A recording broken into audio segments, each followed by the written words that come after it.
పరిశుద్ధ ఘనమైన శ్రేష్టమైన నామమును బట్టి కృతజ్ఞతా స్తోత్రాలు వందనాలు చెల్లిస్తూ ఉన్నాం. మమ్మలను మా కుటుంబాలను నిరంతరాలను ప్రేమించి ప్రభువైన మా ఆయుష్కాలాలు పొడిగించి మరొక శుభదినాన్ని మా జీవితాలకు అనుగ్రహించినందుకు మీకు వందనాలు. ఈ సమయాన్ని చూడాలని ఆశ కలిగిన వారు ఎందరో సమయాన్ని చూడకుండానే కాలగర్భంలో తెలుసుకునేటువంటి పరిస్థితుల్లో ఉంటుండగా దేవా మీ విశేషమైన కృపను ఎడతెగ నిలిచే మీ వాత్సల్యతను మీరు మాపై ప్రభువైన కనబరిచి మీకు స్తోత్రాలు చెల్లిస్తూ ఉన్నాం. ఈ శ్రేష్టమైన దినాన్ని మీరు మాకు అనుగ్రహించిన మీ ప్రేమను పెట్టండి. మీకే కృతజ్ఞత వందనాలు స్తోత్రాలు చెల్లిస్తూ ఉన్నాం. సర్వశక్తి కలిగిన తండ్రి, మహాపరిశుద్ధులైనటువంటి గొప్ప దేవ, మీ కృప చేత మీరు మాకు రక్షణ భాగ్యాన్ని దయచేసినందుకే మీకు వందనాలు. మీ పిల్లలంగా ప్రభువైన మీ సన్నిధిలో నిలిచే వాక్యాన్ని మీరు మాకు అనుగ్రహించినందుకే మేము స్తుతిస్తూ ఉన్నాం. మహాపరిశుద్ధులైన తండ్రి, ప్రభువైన మీ పరిచర్యలో ఉండడం కొరకే మీరు మమ్మల్ని పిలిచినందుకే స్తోత్రాలు చెల్లిస్తూ ఉన్నాం.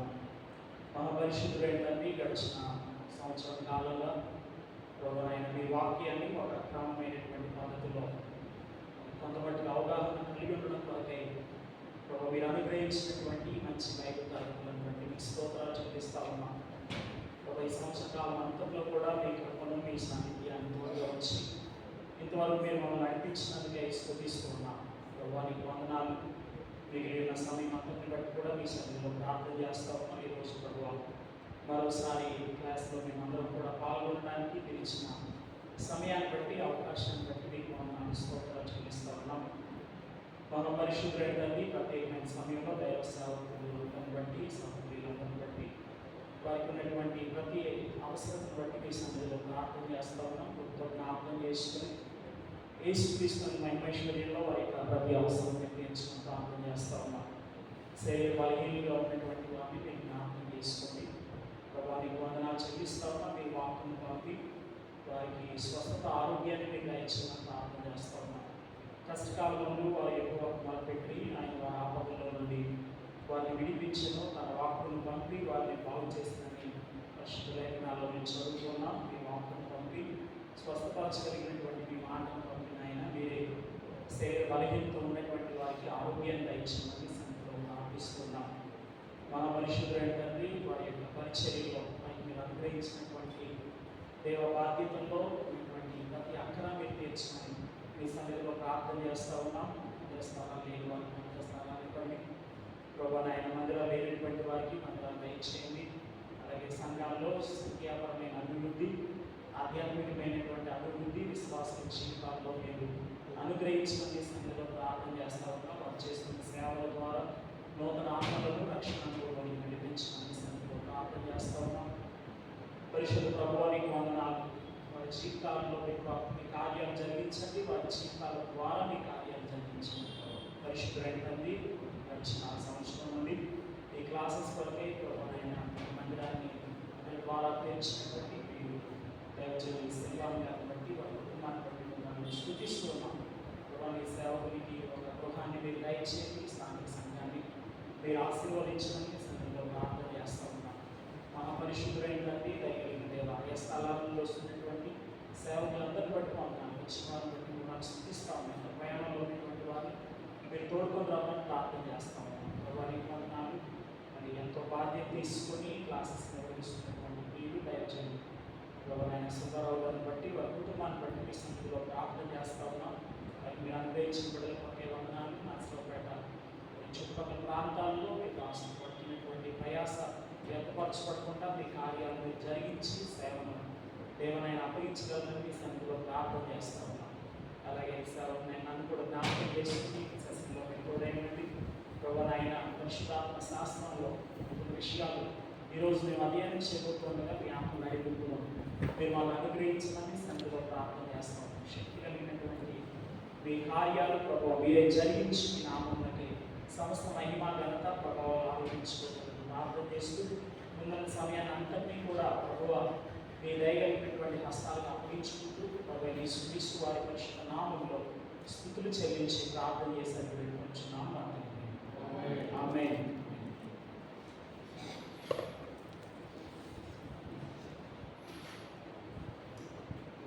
గడిచిన క్లాస్లో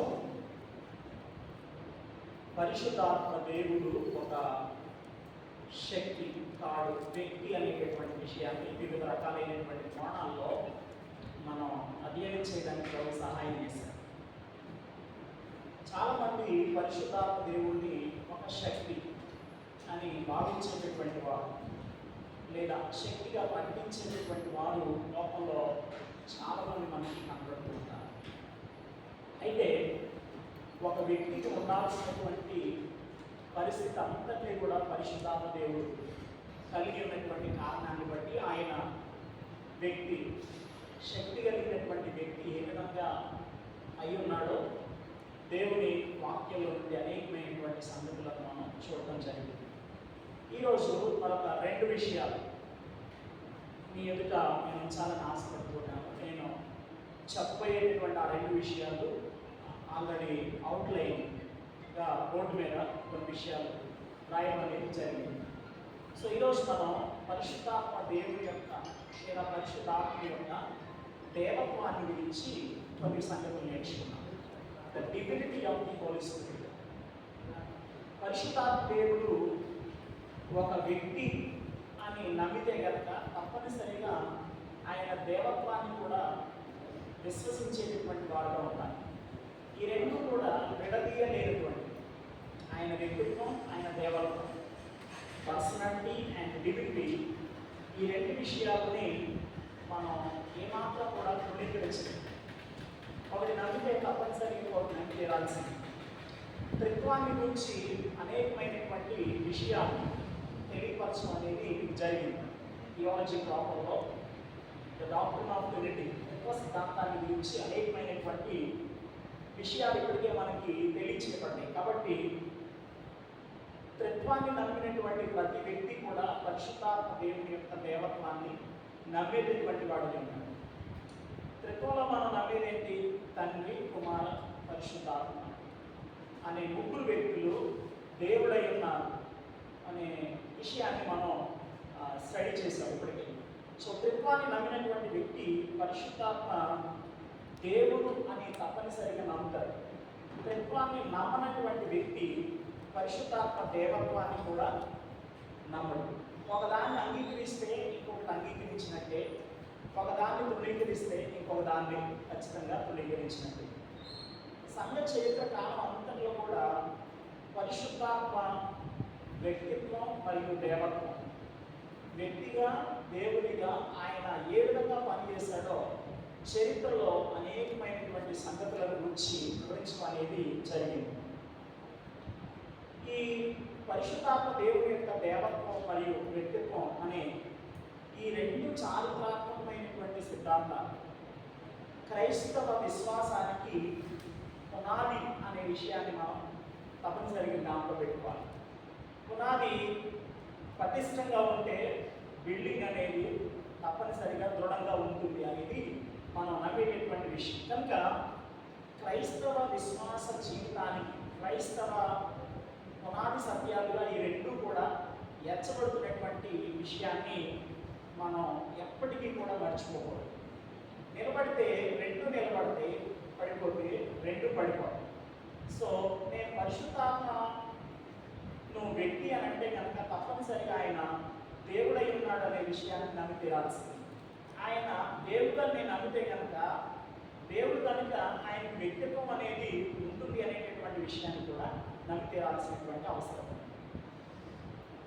పరిశుద్ధాత్మ దేవుడు అని అనడానికి పరిశుద్ధ లేఖనాల్లో ఉన్నటువంటి అనేకమైనటువంటి వచనాల ఆధారంగా 5 ప్రాముఖ్యమైనటువంటి విషయాలను ఆధారంగా చేసుకుని ఆయన దేవుడు అని చెప్పి మనం అర్థం చేసుకోవచ్చు.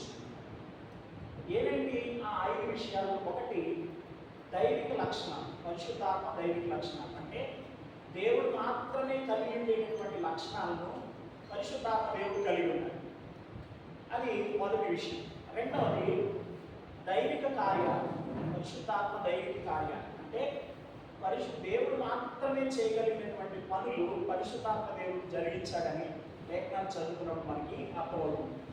మూడవది, త్రిత్వంలో ఉన్నటువంటి ఇతర వ్యక్తులతో పరిశుద్ధాత్మ దేవుని శాస్త్రాన్ని గురించి మనం అధ్యయనం చేస్తున్నాం కాబట్టి త్రిత్వంలో ఉన్నటువంటి ఇతర వ్యక్తులైనటువంటి తండ్రి మరియు కుమారుడితో పరిశుద్ధాత్మ దేవుడు కలిగి ఉన్నటువంటి సంబంధం లేదా పరిశుద్ధాత్మకు కలిగి ఉన్నటువంటి సంబంధం ఏదైతే ఉందో అది ఆయనను దేవునిగా మనకి రుజువుపరుస్తుంది. నాలుగవది పరిశుద్ధాత్మను దేవుడని పిలిచేటటువంటి అనేకమైనటువంటి లేఖనాలు దేవుని వాక్యంలో మనం చదువుతాం. ఇది నాలుగో విషయం. తర్వాత దైవిక వెలుగులు అంటే దేవుడు మాత్రమే కలిగి ఉండేటటువంటి వెలుగులను పరిశుద్ధాత్మ కలిగి ఉంటాయి. ఈ 5 కారణాలను బట్టి పరిశుద్ధాత్మ దేవుడై ఉన్నాడు అనేది లేఖనాల్లో ఉన్నటువంటి మల్టిపుల్ వర్సెస్ అనేకమైనటువంటి వచనాలను మనం చదువుతున్నప్పుడు మనకి అర్థమవుతుంది. వరుసగా వీటి గురించి కొంత సమయం మనం జ్ఞాపకం చేసుకున్నాం. పరిశుద్ధాత్మ దైవిక గుణ లక్షణాలు అంటే దేవుడు మాత్రమే కలిగి ఉన్నటువంటి లక్షణాలను పరిశుద్ధాత్మ దేవుడు కలిగి ఉన్నాడు. అదేంటయ్యానంటే దేవుడు అనంతుడు అని దేవుడు వాక్యం మనకు తెలియజేస్తాం. అనంతుడైనటువంటి దేవుడు అంటే అంతం లేనటువంటి వాడు, పరిమితులు లేనటువంటి వాడు. హెబ్రీ పత్రిక 9వ అధ్యాయం 14వ వచనంలో నిత్యుడైనటువంటి ఆత్మ అనే ఒక అద్భుతమైనటువంటి మాట రాయబడింది. నిత్యుడైనటువంటి ఆత్మ. ఒకసారి వచనాన్ని చదువుదాం. హెబ్రీయులకు రాసిన పత్రిక 9వ అధ్యాయము 14వ వచనాన్ని చదివినట్లయితే అక్కడ రాయబడినటువంటి మాట ఈ విధంగా ఉంది. నిత్యుడైన ఆత్మ ద్వారా తాను దేవునికి నిర్దోషిగా అప్పగించుకున్న క్రీస్తు యొక్క రక్తము నిర్జీవ క్రియలను విడిచి జీవం గల దేవుని సేవించుటకు మీ మనస్సాక్షిని ఎంతో ఎక్కువగా శుద్ధి చేయను. అక్కడ మనకి కావలసినటువంటి ఒకే ఒక మాట నిత్యుడకు ఆత్మ ద్వారా అని దేవుని వాక్యంలో రాయబడింది. So spirit is eternal. The Holi spirit is eternal one. పరిశుద్ధాత్మ దేవుడు నిత్యుడైనటువంటి దేవునిగా ఉన్నాడు, అనంతుడైనటువంటి దేవునిగా ఉన్నాడు. అనగా పరిమితులు లేనటువంటి వాడుగా ఉన్నాడు. మనకి పరిమితులు అనేవి ఉంటాయి. మానవులకు కొన్ని పరిమితులు అనేవి ఉంటాయి. మనం ఒక కాలానికి మాత్రమే పరిమితమైనటువంటి వాడు, మనం కొంత జ్ఞానానికి మాత్రమే పరిమితమైనటువంటి వాడు, మనం కొంత బలానికి మాత్రమే పరిమితమైనటువంటి వాడు, మనం కొంత స్థలానికి మాత్రమే పరిమితమైనటువంటి వాడు. కానీ దేవుడు అనంతుడైనటువంటి దేవుడై ఉన్నాడు. దేవునిగా చేసే గుణ లక్షణాల గురించి తప్పనిసరిగా మీరు స్టడీ చేస్తుంటారు ఈ ఆలోచన పాపంలో. దేవుని గుణ లక్షణాలన్నీ కూడా 2 మాటల్లో చెప్పుకోవచ్చు. మనం దేవుని గుణ లక్షణాలన్నీ కూడా 2 మాటల్లో చెప్పుకోవచ్చు. ఒకటి, దేవుడు గొప్పవాడు. God is great. దేవుడు గొప్పవాడు అంటే ఆయన గొప్పతనాన్ని సూచించేటటువంటి అనేకమైనటువంటి గుణగణాలు పరిశుద్ధ లేఖనాలు రాయబడ్డాయి. రెండవది, గాడ్ ఈజ్ గుడ్. దేవుడు మంచివాడు. ఆయన మంచితనాన్ని తెలియపరిచేటటువంటి అనేకమైనటువంటి గుణ లక్షణాలు పరిశుద్ధ బైబిల్లో మనకి కనబడుతుంది.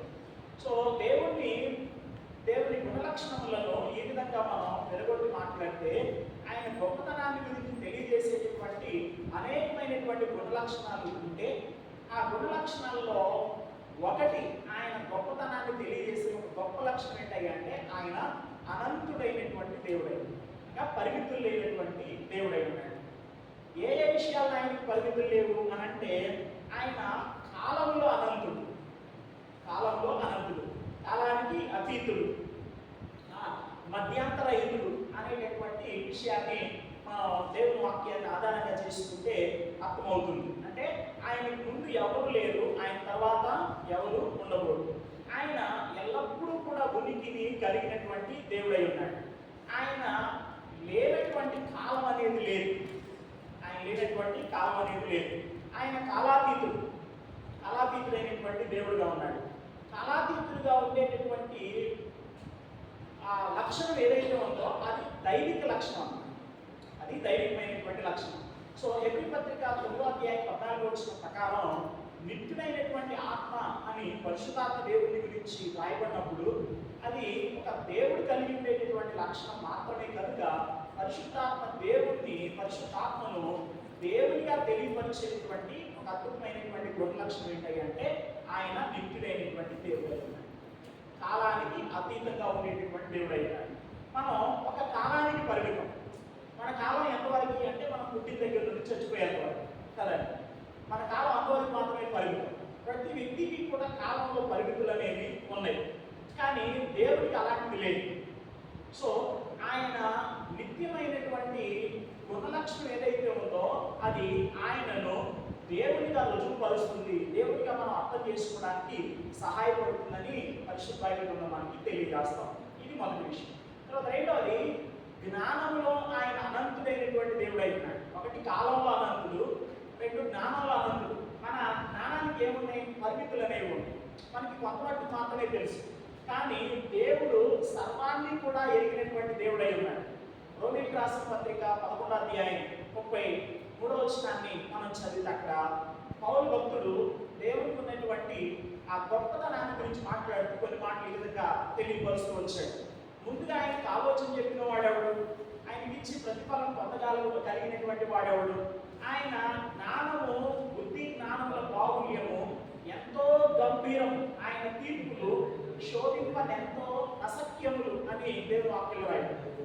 ఆయన తీర్పులు శోధింపనెంతో అసఖ్యములు. అంటే ఆయన జ్ఞానాన్ని శోధించడం అనేది ఎవరికి కూడా సాధ్యం కాదు. ఆయన విశేషమైనటువంటి జ్ఞానం కలిగినటువంటి వాడు. ఏంటండి ఏం కావాలి?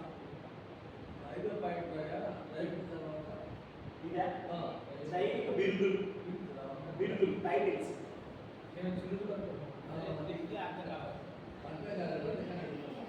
చాన్నట్టుండది, చీలాగా బిరుదులు.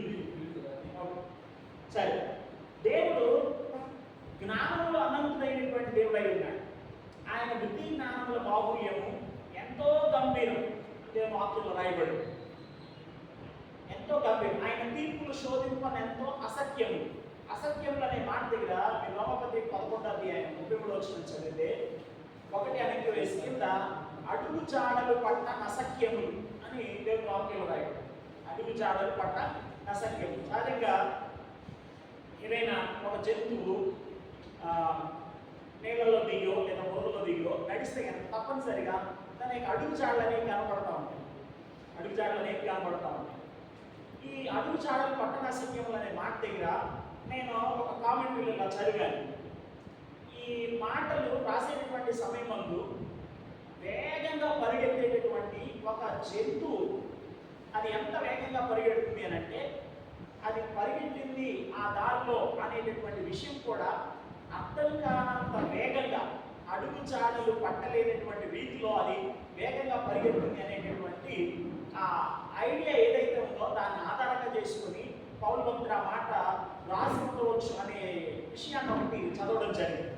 సో ఎందుకు నేను ఈ మాట చెబుతున్నానంటే, దేవుని జ్ఞానాన్ని పట్టుకోవడం అనేది ఎవరికి సాధ్యమయ్యేటటువంటి పని కాదు. ఆయన జ్ఞానవంతుడైనటువంటి దేవుడు అయి ఉన్నాడు. ఆయన జ్ఞానం ఎలాంటిది? మనలాంటిది కాదు. పరిమితులు లేనటువంటి జ్ఞానం కలిగినటువంటి వాడు. కొరింథీయులకు రాసినటువంటి మొదటి పత్రిక 2వ అధ్యాయంలో ఈ విధంగా వ్రాయబడింది. కొరింథీయులకు రాసిన మొదటి పత్రిక 2వ అధ్యాయము 10వ వచనం నుండి మనం చదివినట్లయితే కనుక ఈ విధంగా తెలియజేయబడుతుంది. మనకైతే దేవుడు వాటిని తన ఆత్మ వలన బయలుపరుచున్నాడు. ఆ ఆత్మ అన్నిటినీ, దేవుని మర్మములను కూడా పరిశోధించుచున్నాడు. ఒక మనిషిని సంగతులు అతనిలో ఉన్న మనుష్యాత్మకే కానీ మనుషులలో మరి ఎవరికి తెలియను. అలాగే దేవుని సంగతులు దేవుని ఆత్మకే కానీ మరి ఎవరికి తెలియను. దేవుని మర్మములను కూడా పరిశుద్ధాత్మ దేవుడు పరిశోధించుచున్నాడంట. సో ఆయన జ్ఞానాన్ని గురించి, జ్ఞాన బాహుల్యాన్ని గురించి తెలియపరిచేటటువంటి మాట మనకి ఏమని తెలియజేస్తా ఉంది అని అంటే, సర్వజ్ఞాని అయినటువంటి దేవుడు, పరిశుద్ధాత్మ దేవుడు భూత, వర్తమాన, భవిష్యత్ కాలంలో ఉన్నటువంటి ప్రతి విషయాన్ని గురించి సంపూర్ణమైనటువంటి అవగాహన కలిగినటువంటి వాడై, వాటిని ఎరిగినటువంటి వాడై ఉన్నాడు అనేది అర్థమవుతుంది. సో ఆయన కాలంలో అనంతుడు, అంటే కాలానికి పరిమితులు కాదు. రెండవది జ్ఞానంలో అనంతుడు, అంటే జ్ఞానానికి పరిమితులు లేవు. ఆయన జ్ఞానానికి పరిమితులు లేవు. మనకి తెలిసింది చాలా కొంత కదండి, మనకి చాలా విషయాలు తెలియదు. ఆనెస్ట్గా మాట్లాడుకోవాలి అని అంటే కనుక మనకి తెలిసింది చాలా రవంత అని చెప్పుకోవాల్సినటువంటి అవసరం ఉంది. సో మనిషి జ్ఞానానికి ఏమున్నాయి అంటే పరిమితులు అనేవి ఉన్నాయి, కానీ దేవుని జ్ఞానానికి పరిమితులు అనేవి లేవు. అది రెండో విషయం. తర్వాత మూడోది ఏంటి అని అంటే, ఆయన శక్తిలో కూడా అనంతుడే. మన శక్తికి పరిమితులు అనేవి ఉన్నాయి, కానీ పరిశుద్ధాత్మ దేవుని శక్తికి ఏమి లేవు, పరిమితులు అనేవి లేవు. జకర్యా గ్రంథం 4వ అధ్యాయంలో 4వ వచనం నుండి కొన్ని మాటలు చదువుదాం. జకర్యా గ్రంథం 4వ అధ్యాయము 4వ వచనం నుండి కొన్ని మాటలు చదువుదాం. నా ఏలిన వాడ ఇదేమిటని నాతో మాట్లాడుచున్న దూతను అడిగింది. నాతో మాట్లాడుచున్న దూత ఇదేమిటో నీకు తెలియదా అని నన్ను అడగగా నేను నా ఏలిన వాడ నాకు తెలియదండి. అప్పుడు నాతో ఇట్లని, జెరుబ్బాబెలునకు ప్రత్యక్షమైన యెహోవా వాక్కు ఇదే, శక్తి చేతనైనను బలము చేతనైనను కాక నా ఆత్మ చేతనే ఇది జరుగునని సైన్యములకు అధిపతి యెహోవా సెలవిచ్చున్నాను. శక్తి చేతనైనను బలము చేతనైనను కాక నా ఆత్మ చేతనే, నా ఆత్మ ద్వారానే ఈ గొప్ప కార్యం జరగబోతుంది అని జరగబోయే ఒక సంగతిని గురించి దేవుడు ప్రవక్తతో తన ప్రజలైనటువంటి వారితో మాట్లాడుతున్నాడు. సో ఆయన సర్వశక్తి కలిగినటువంటి దేవుడు అయి ఉన్నాడు. లూకాసు వార్త 1:35లో పరిశుద్ధాత్మ శక్తి నిన్ను కప్పుకొనును అని దేవుని వాక్యంలో రాయబడింది. సో ఆయన శక్తి కలిగినటువంటి దేవుడు అయి ఉన్నాడు.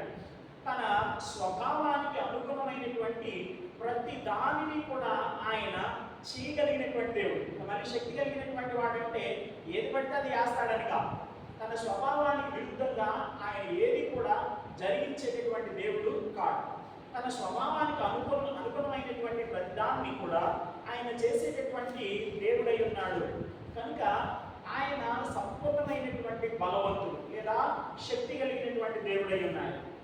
దేవుడు మాత్రమే సర్వశక్తి సంపన్నుడై ఉన్నాడు అనే మాట వాస్తవం అయితే కనుక పరిశుద్ధాత్మ దేవత్వాన్ని నమ్మేటటువంటి ప్రతి వ్యక్తి కూడా నమ్మే విషయం ఏంటంటే పరిశుద్ధాత్మ దేవుడు సర్వశక్తి కలిగినటువంటి దేవుడై ఉన్నాడు. సో శక్తిలో కూడా ఏమై ఉన్నాడు? ఆయన సంపన్నుడై ఉన్నాడు, అధిక బల సంపన్నుడు అని యోగ గ్రంథంలో ఆయన గురించి రాయబడింది. ఇంకా దేవుడు మాత్రమే కలిగి ఉండేటటువంటి ఒక గొప్ప గుణ లక్షణం ఏంటంటే ఆయన సర్వశక్తి కలిగిన దేవుడు. పరిశుద్ధాత్మ దేవుడికి ఆ గుణలక్షణం అనేది ఆపాదించబడింది, లేదా ఆయన చేసిన పనిని బట్టి ఆ గుణలక్షణం అనేది ఆపాదించబడింది అని వాక్యంలో మనం చదువుకుంటూ ఉన్నాం. అది నా 3వ విషయం. 1 కాలంలో అనంతుడు, 2 జ్ఞానంలో అనంతుడు, 3 శక్తిలో అనంతుడు, 4వది సన్నిధిలో అనంతుడు. అంటే ఆయన సర్వవ్యామి అయినటువంటి దేవుడై ఉన్నాడు. 139వ కీర్తనలో కీర్తనకారుడైన దావీదు అంటాడు, నీ ఆత్మ యుద్ధ నుండి నేను ఎక్కడికి పోవచ్చును? నేను ఆకాశానికి ఎక్కితే అక్కడ నీవు ఉన్నావు, నేను పాతాళంలోకి దిగిపోతే అక్కడ నీవు ఉన్నావు, నేను వేకువ రెక్కలు కట్టుకొని సముద్ర దిగంతంలో నివసించినను అక్కడ నీవు ఉన్నావు, నీ చేయి నన్ను నడిపించు, నీ చేయి నన్ను నడిపించు. దేవుని సర్వవ్యాపకత్వం దేవునిగా అభివర్ణించి అనగా ఆయన ఉన్నటువంటి సర్వవ్యాపకత్వం ఏదైతే ఉందో దాన్ని బట్టి మనం ఆయన ఏమని అర్థం చేసుకోవచ్చు? దేవుడై ఉన్నాడని అర్థం చేసుకోవచ్చు. అది దైవ గుణ లక్షణం. సర్వవ్యాపకత్వం అంటే ఏంటి? ఏకకాలంలో అన్ని స్థలాల్లో ఉండగలగడం అనేది ఆయన గొప్పతనం. మనం ఉన్నాం అనుకోండి, మనం ఏకకాలంలో ఒక స్థలానికి మాత్రమే పరిమితం. ప్రజెంట్ ఎక్కడ ఉన్నాం? మనం మెస్సియా ప్రార్థన గదిలో ఉన్నాం. ఇక్కడే ఉన్నటువంటి పరిస్థితి ఏకకాలంలో ఒక స్థలంలో మాత్రమే ఉండగలిగినటువంటి పరిస్థితి మన జీవితాల్లో మనం కలిగినటువంటి వారంగా ఉన్నాం. కానీ దేవుడు అలాగా ఆయన ఏకకాలంలో అన్ని స్థలాల్లో ఉండగలిగినటువంటి దేవుడై ఉన్నాడు. అన్ని చోట్ల తన పరిపూర్ణతలో ఉండేటటువంటి దేవుడై ఉన్నాడు. ఆకాశంలో, భూమి మీద, భూమి క్రింద, సముద్రంలో ఆయన సన్నిధి కలు ఆయన ప్రతి విశ్వాసంలో ఉన్నాడనేది దేవుడి వాక్యం మనకు తెలియజేస్తున్నటువంటి సత్యమైనది. కనుక సర్వవ్యాపకత్వంలో కూడా ఆయన ఏమై ఉన్నాడు? అనంతుడైనటువంటి దేవుడై ఉన్నాడు. సో దేవుడు కలిగి ఉన్నటువంటి ఈ గొప్ప గుణ లక్షణం ఏదైతే ఉందో అది పరిశుద్ధాత్మ దేవుడిలో మనకి ప్రస్ఫుటంగా కనబడుతుంది. అనేక వచనాలు మనం చదువుతున్నప్పుడు. సో ఆయన నిత్యుడైనటువంటి దేవుడై ఉన్నాడు. దేవుడని ఎందుకు చెప్పుకుంటాం? ఆయన కాలానికి అతీతంగా ఉన్నాడు కాబట్టి, నిత్యుడైనటువంటి వాడుగా ఉన్నాడు కాబట్టి, ఆయన ముందు ఏది లేదు, ఆయన తర్వాత ఏది లేదు కనుక ఆయన నిత్యుడైనటువంటి వాడుగా ఉన్నాడు కనుక ఆయన దేవుడని మనం మాట్లాడుకుంటున్నాం. అయితే పరిశుద్ధాత్మ దేవుడికి కూడా ఉన్నటువంటి ఒక గొప్ప లక్షణం ఏంటంటే ఆయన నిత్యుడైనటువంటి దేవుడిగా ఉన్నాడు. కాలానికి అనంతుడు, జ్ఞానంలో అనంతుడు, శక్తిలో అనంతుడు, అండ్ సన్నిధిలో కూడా ఆయన అనంతుడైనటువంటి దేవుడై ఉన్నాడు. ఇది మొదటి లక్షణం. తర్వాత దేవుడిగా చూస్తే మరొక అద్భుతమైనటువంటి గుణ లక్షణం ఏంటంటే పరిశుద్ధత. దేవుడు మాత్రమే ఏమై ఉన్నాడు? పరిశుద్ధుడై ఉన్నాడు. దేవుడు మాత్రమే పరిశుద్ధుడైనటువంటి దేవుడై ఉన్నాడు. పరిశుద్ధతను గురించి మాట్లాడుకునేటప్పుడు రెండు ప్రధానమైనటువంటి విషయాలు మనం గుర్తుపెట్టుకోవాలి. ఒకటి సాటి లేనటువంటి పరిశుద్ధత, మెజెస్టిక్ హోలీనెస్ అని అంటారు. మెజెస్టిక్ హోలీనెస్ అంటారు, సాటి లేని పరిశుద్ధత అంటే ఆయనను పోలినటువంటి వాడు ఎవరు కూడా లేరు, అసమానుడు. ఆయన వంటి వాడు ఎవరు కూడా లేడు, ప్రత్యేకమైనటువంటి వాడు. దీన్ని మనం వేదాంత పరిభాష ఏమని పిలవచ్చు అంటే మహోన్నత పరిశుద్ధత అని చెప్పి మనం పిలవచ్చు. సాటి లేనటువంటి పరిశుద్ధత అనేటటువంటి గుణ లక్షణం కలిగినటువంటి వాడు. తర్వాత పరిశుద్ధతలోనే రెండవ మాట ఏంటంటే స్వచ్ఛమైనటువంటి పరిశుద్ధత అంటే పాపము అంటనటువంటి వాడు. దేవునిలో చెడు దుర్మార్గత ఉండడం అనేది అసాధ్యమైనటువంటి పరిస్థితి, అసాధ్యం. ఆయనలో చెడుతనం అనేది ఈ మాత్రం కూడా ఉండదు. హబక్కూకు గ్రంథంలో మనం చదువుతాం, ఆయన కన్ను దృష్టి దుస్తత్వం చూడలేనంత గొప్పది అని దేవుని వాక్యంలో రాయడు. యోహాను మొదటి పత్రికలో చదువుతాం, ఆయన ఎందుకు పాపము ఏమీ లేదు అని దేవుని వాక్యంలో చదువుతాం. యేసుక్రీస్తు ప్రభువారే ఆయన గురించి మాట్లాడుతూ నాలో పాపం ఉన్నదని మీలో ఎవరు స్థాపించినానన్నాడు. సో ఆయన పాప రహితుడైనటువంటి దేవుడిగా ఉన్నాడు. ఎబ్రీ పత్రిక 4:26లో మనం చదివితే ఆయన పరిశుద్ధుడు, పవిత్రుడు, నిష్కల్మషుడు, పాపులలో చేరక ప్రత్యేకంగా ఉన్నటువంటి వాడు, ఇంటి ప్రధాన యాజకుడు, మనకు సరిపోయినటువంటి వాడని దేవుని వాక్యంలో రాయబడుతూ ఉంది. కనుక ఆయన నైతికంగా ఏమై ఉన్నాడంటే పరిశుద్ధుడైనటువంటి దేవుడై ఉన్నాడు. చెడు ఎన్నడూ కూడా చేయడు. చెడు చేయడం అనేది ఆయన స్వభావానికి విరుద్ధమైనటువంటి పని. సో పరిశుద్ధాత్మ దేవునికి ఈ గొప్ప లక్షణం అనేది ఏం చేయబడిందంటే ఆపాదించబడింది, లేదా ఆయన ఈ లక్షణాన్ని కలిగి ఉన్నటువంటి దేవుడై ఉన్నాడు. సో పరిశుద్ధత గురించి మనం ఆలోచించినప్పుడు దేవునిలో ప్రత్యేకంగా రెండు విషయాలు. ఒకటి సాటి లేనటువంటి పరిశుద్ధత, ఆయన పరిశుద్ధతతో ఏది కూడా సాటి కాదు. రెండవది స్వచ్ఛమైనటువంటి పరిశుద్ధత అంటే ఆయన పాపము అంటని వాడు, తన స్వభావానికి వ్యతిరేకంగా ఆయన ఏది కూడా చెయ్యలేదు అనేది దేవుని వాక్యం మనకు తెలియజేస్తున్నటువంటి సారాంశమైంది. ఇప్పుడు ఒక వచనాన్ని చదవం చూడండి. మత్తయి సువార్త 12వ అధ్యాయము, మత్తయి సువార్త 12వ అధ్యాయం 32వ వచనాన్ని చదువుకున్నాం. మత్తయి సువార్త 12వ అధ్యాయము, మత్తయి సువార్త 12వ అధ్యాయం 32వ వచనం. మనిషి కుమారుని విరోధంగా మాట్లాడు వానికి పాపక్షమాపణ కలుగు గాని పరిశుద్ధాత్మకు విరోధంగా మాట్లాడు వానికి ఈ యుగమందైనను రాబో యుగమందైనను ఏ లేదు, క్షమాపణ అనేది లేదు అని దేవుని వాక్యం రాయబడింది. సో అక్కడ నిమట అనేటటువంటి పదం అనేది రాస్తున్నప్పుడు దానికి ఒక యాడ్జెక్టివ్ని లేకపోతే దానికి ఒక పదాన్ని యాడ్ చేసి మాట్లాడడం జరిగింది. పరిశుద్ధాత్మ, కేవలం ఆత్మగాడు, పరిశుద్ధాత్మ, పరిశుద్ధత కలిగినటువంటి ఆత్మ అనేటటువంటి రీతిలో అక్కడ ఆ మాట చెప్పబడినట్టు దేవుని వాక్యంలో మనం చదువుకుంటాం. సో పరిశుద్ధత అనేది ఆత్మదేవునికి ఆపాదించబడింది. ఆ లక్షణాన్ని ఆయన కలిగి ఉన్నాడు కాబట్టి దేవుడు మాత్రమే కలిగి ఉండేటటువంటి గొప్ప లక్షణం ఆత్మకు ఆపాదించిన కారణాన్ని బట్టి ఆయన్ని మనం ఏమని పిలుస్తున్నామంటే దేవుడు అని చెప్పి పిలుస్తున్నాం, దేవుడు అని పిలుస్తున్నాం. తర్వాత మూడో విషయం ఏంటంటే ఆయన జీవం కలిగినటువంటి వాడై ఉన్నాడు. పరిశుద్ధాత్ముడు జీవం కలిగినటువంటి దేవుడై ఉన్నాడు. దేవుడిగా చేసే గుణ లక్షణాలు ఏంటి? ఒకటి నిత్యుడు, రెండు పరిశుద్ధుడు. ఈ రెండు గుణ లక్షణాలు పరిశుద్ధాత్మ దేవుడికి ఆపాదించబడ్డాయి. ఆయన జీవం కలిగినటువంటి దేవుడై ఉన్నాడు. రోమపత్రిక 8వ అధ్యాయం 1వ వచనం మీరు చదివితే అక్కడ పౌలు భక్తుడు ఇలా అంటాడు, క్రీస్తు యేసునందున్న వారికి, ఇప్పుడు క్రీస్తు యేసునందున్న వారికి ఏ శిక్షా విధియు లేదు.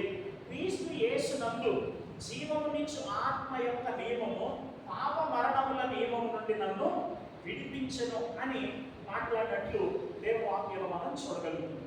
జీవం అనేది దైవ లక్షణం. దేవుడు జీవాన్ని అనుగ్రహించేటటువంటి దేవుడై ఉన్నాడు. పరిశుద్ధ బైబిల్ గ్రంథంలో తండ్రి అయిన దేవుడు జీవం కలిగిన వాడై ఉన్నాడు అని వాక్యంలో రాయబడి, కుమారుడైన దేవుడు జీవం కలిగిన వాడు అని వాక్యంలో రాయబడి, యోహాను పత్రిక 5వ అధ్యాయాన్ని చదివితే అక్కడ ఆయనలో జీవం ఉండెను, ఆ జీవం ప్రత్యక్షమయ్యింది అని అన్నాడు. యోహాను సువార్త 1వ అధ్యాయంలో ఆయన జీవం కలిగినటువంటి వాడై ఉన్నాడు, ఆయనలో జీవం ఉండెను దేవుని వాక్యంలో రాయబడింది. సో తండ్రి జీవం కలిగిన వాడై ఉన్నాడు, కుమారుడు జీవం కలిగిన వాడై ఉన్నాడు, అలాగే పరిశుద్ధాత్మ దేవుడు కూడా జీవం కలిగిన వాడై ఉన్నాడు. అందుకు రుజువు ఏంటి? ఇప్పుడే మనం చదివాం. క్రీస్తు యేసునందు జీవము నిచ్చు ఆత్మ యొక్క నియమము పాప మరణముల నియమం నుండి నన్ను విడిపించను అని అన్నాడు. సో జీవం కలిగినటువంటి ఆ లక్షణం ఏదైతే ఉందో, జీవం కలిగిన వాడు అనే లక్షణం ఏదైతే ఉందో అది దేవుడు మాత్రమే కలిగి ఉండేటటువంటి గొప్ప లక్షణం అయి ఉండగా ఆ లక్షణం అనేది పరిశుద్ధాత్మ దేవునికి ఏం చేయబడింది చెప్పండి, ఆపాదించబడింది. ఇది మూడోది. నాలుగోది, దేవుడు ప్రేమాస్వరూపి. దేవుడిని దేవుడిగా చేసింది ఏంటి? ఆయన యొక్క ప్రేమే. ఆయన ప్రేమాస్వరూపి అయినటువంటి దేవుడు అయి ఉన్నాడు కదండి. దేవుడు ప్రేమాస్వరూపి అని యోహాను మొదటి పత్రిక 4వ అధ్యాయము 7వ వచనంలో రాయబడింది. ప్రభువైన యేసుక్రీస్తు వారు తన ప్రేమను ప్రత్యక్షపరిచాడు. ఆయన మనల్ని ప్రేమించాడు. క్రీస్తు ఎంతకాలమున భక్తిహీనుల కొరకు ఆయన చనిపోయాడని ఆయన ప్రేమ ఏ విధంగా ప్రత్యక్షపరచబడిందో పౌలు భక్తుడు రోమపత్రిక 5వ అధ్యాయంలో స్పష్టంగా తెలియజేస్తూ వచ్చాడు. సో తండ్రి అయిన దేవుడు ప్రేమ కలిగిన దేవుడు, కుమారుడైన దేవుడు ప్రేమ కలిగిన దేవుడు, పరిశుద్ధాత్మ దేవుడు కూడా ఏమై ఉన్నాడు? ప్రేమ కలిగినటువంటి దేవుడు అయి ఉన్నాడు. గలతీ పత్రిక 5వ అధ్యాయం 22వ వచనంలో ఆత్మఫలం ఏమనగా అని మాట్లాడుతూ ఏమంటాడు అంటే ప్రేమ అని అన్నాడు కదండి. మనం కొన్ని విషయాలు చదువుతాం రానున్న దినాల్లో. ఆత్మ బాప్తిస్మం అని, ఆత్మ నింపుదలని, ఆత్మాభిషేకం అని, ఆత్మ నివాసం అని, ఆత్మ పూర్ణతని, ఆత్మ క్రమం అని, ఇలా కొన్ని లక్షణాల గురించి మనం రాబోయేటటువంటి దినాల్లో ఈ న్యూమరాలజీస్ అనేటటువంటి సబ్జెక్ట్లో చదువుతాం. అయితే ఆత్మ బాప్తిస్మం పొందిన మాట నిజమైతే, ఆత్మాభిషేకం పొందినటువంటి మాట నిజమైతే, ఆత్మ నింపుదల అనేది నిజం కావాలి. ఆత్మ నింపుదల అనేది నిజమైతే ఆత్మఫలం ఫలించడం అనేది నిజం కావాలి. ఆత్మఫలం ఫలించడం అనేది నిజమైతే ఆత్మ క్రమం చొప్పున నడుచుకోవడం అనేది కూడా నిజం కావాలి. సో పరిశుద్ధాత్మ దేవుడు ఎవరిలోనైతే నివాసం చేస్తాడో ఆ నివాసం చేస్తున్నటువంటి వారి హృదయాల్లో ఆయన గుర్తించేటటువంటి ఆత్మ ఫలంలో ఒక లక్షణం పేరు ఏంటంటే ప్రేమ అని మాట్లాడుతూ వచ్చాడు. సో ఆయన ప్రేమ స్వరూపి కనుక ఆ స్వభావాన్ని ఆయన ఎవరిలోనైతే నివసిస్తున్నాడో వారిలో నుండి ఉద్భవింపజేసేటటువంటి దేవుడై ఉన్నాడు. కనుక దేవుడు ప్రేమ స్వరూపి. ఆయన ప్రేమ ఆయన దేవుడిగా వర్ణిస్తే ఆ లక్షణం అనేది పరిశుద్ధాత్మ దేవునికి ఆపాదించినట్టు మనం చదువుతాం. ఇది నాలుగోది. తర్వాత ఆయన సత్యవంతుడైనటువంటి దేవుడై ఉన్నాడు. యోహాను సువార్త 14:16 మీరు చదివితే అక్కడ రాయబడినటువంటి మాట, సత్యస్వరూపి యొక్క ఆత్మ మీ మధ్యకు వచ్చినప్పుడు ఆయన మిమ్మలను సర్వసత్యంలోనికి నడిపించును అని అన్నాడు. సత్యవంతుడు అనేది దేవుడికి ఉండేటటువంటి ఒక అద్భుతమైనటువంటి గుణ లక్షణం కదండి. సత్యం అనే మాట దేవుడి గురించి మాత్రమే రాయబడింది. దేవుడు సత్యవంతుడు అనే మాటకి ముద్ర వేసి ఉన్నాడని ఒక స్థలంలో దేవుడు వాక్యాన్ని చదువుతాం. యేసుక్రీస్తు ప్రభువారు చెప్పారు, నేనే సత్యం అని అన్నారు. ఇక దేవుడు సత్యవంతుడైనటువంటి దేవుడై ఉన్నాడు. పరిశుద్ధాత్మ దేవుడికి కూడా ఈ ట్రూత్ అనేటటువంటి మాట ఏం చేయబడిందంటే ఆపాదించబడింది. సత్య స్వరూపియకు ఆత్మ సత్యమై ఉన్నటువంటి దేవుడు లేఖనాల ద్వారా ఆయన ప్రజలను సర్వసత్యంలోనికి నడిపించేటటువంటి వాడై ఉన్నాడు అనేది పరిశుద్ధాత్మ దేవుడి గురించి వివరించేటటువంటి మాట. ఇది దేవుడికి ఉన్నటువంటి గుణ లక్షణాల్లో మరొక అద్భుతమైనటువంటి గుణ లక్షణం. తర్వాత ఆయన మహిమాస్వరూపి అయినటువంటి దేవుడై ఉంది. దేవుడు అంటే మహిమ కలిగిన వాడు. దేవుడు అంటే మహిమ కలిగినటువంటి వాడు. పేతురు మొదటి పత్రిక 4వ అధ్యాయం 14 వచనాన్ని మీరు చదివితే మహిమాస్వరూపి యొక్క ఆత్మ అనే మాట మీరు దేవుని వాక్యంలో చదువుతూ ఉంటారు. దేవుడికి ఉన్నటువంటి ఒక గొప్ప గుణలక్షణం ఏంటంటే ఆయన మహిమ కలిగినటువంటి వాడైతే ఆయన మహిమ ఎవరికి ఆపాదించబడింది అంటే త్రిత్వంలో మరో వ్యక్తి అయినటువంటి పరిశుద్ధాత్మ దేవుని కూడా ఆపాదించబడింది. సో దేవుణ్ణి దేవుడిగా చేసిన గుణలక్షణాలు ఏంటి అని అంటే నిత్యుడైన వాడు దేవుడు, నిత్యం ఉండేటటువంటి వాడు దేవుడు, పరిశుద్ధుడైనటువంటి వాడు దేవుడు, ఆ తర్వాత జీవం కలిగినటువంటి వాడు దేవుడు, ప్రేమాస్వరూపి అయినటువంటి వాడు దేవుడు, సత్యవంతుడైనటువంటి వాడు దేవుడు, మహిమాస్వరూపి అయినటువంటి వాడు దేవుడు కదా. ఈ గుణ లక్షణాలన్నీ కూడా మీరు డివైడ్ చేసి మాట్లాడుకుంటే దేవుడు గొప్పవాడు, దేవుడు మంచివాడు అనే రెండు మాటల్లో మీరు పెట్టేసేయచ్చు. ఆయన గొప్పతనాన్ని తెలియజేసే గుణ లక్షణాలు ఉన్నాయి, ఆయన మంచితనాన్ని తెలియజేసేటటువంటి గుణ లక్షణాలు. ఆ లక్షణాలు దేవుడిని దేవుడిగా చేస్తే ఆ లక్షణాలన్నీ కూడా లేఖనాలను అనుసరించి మనం మాట్లాడుకుంటే అవి పరిశుద్ధాత్మ దేవునికి ఏం చేయబడ్డాయి అంటే ఆపాదించబడ్డాయి.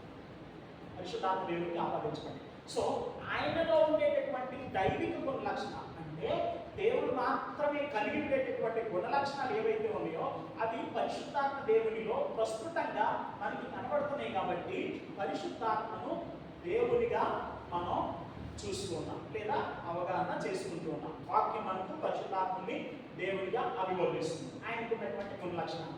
ఇది మొదటి విషయం. తర్వాత రెండవది ఏంటి అంటే దైవిక కార్యాలు, అంటే దేవుడు మాత్రమే చేయగలిగినటువంటి కార్యాలు. దేవుడు మాత్రమే చేయగలిగినటువంటి కార్యాలు దేవునిగా రుజువు చేస్తే, పరిశుద్ధాత్మ దేవుడు చేసినటువంటి కొన్ని కార్యాలు ఏవైతే ఉన్నాయో అవి దేవుడు మాత్రమే చేయగలిగేటటువంటి కార్యాలుగా దేవుని వాక్యంలో మనకి కనబడుతూ ఉంటాయి. ఉదాహరణకి దేవుడు సృష్టికర్త, ఆయన సృష్టిని కలుగజేసినటువంటి దేవుడు అయి ఉన్నాడు.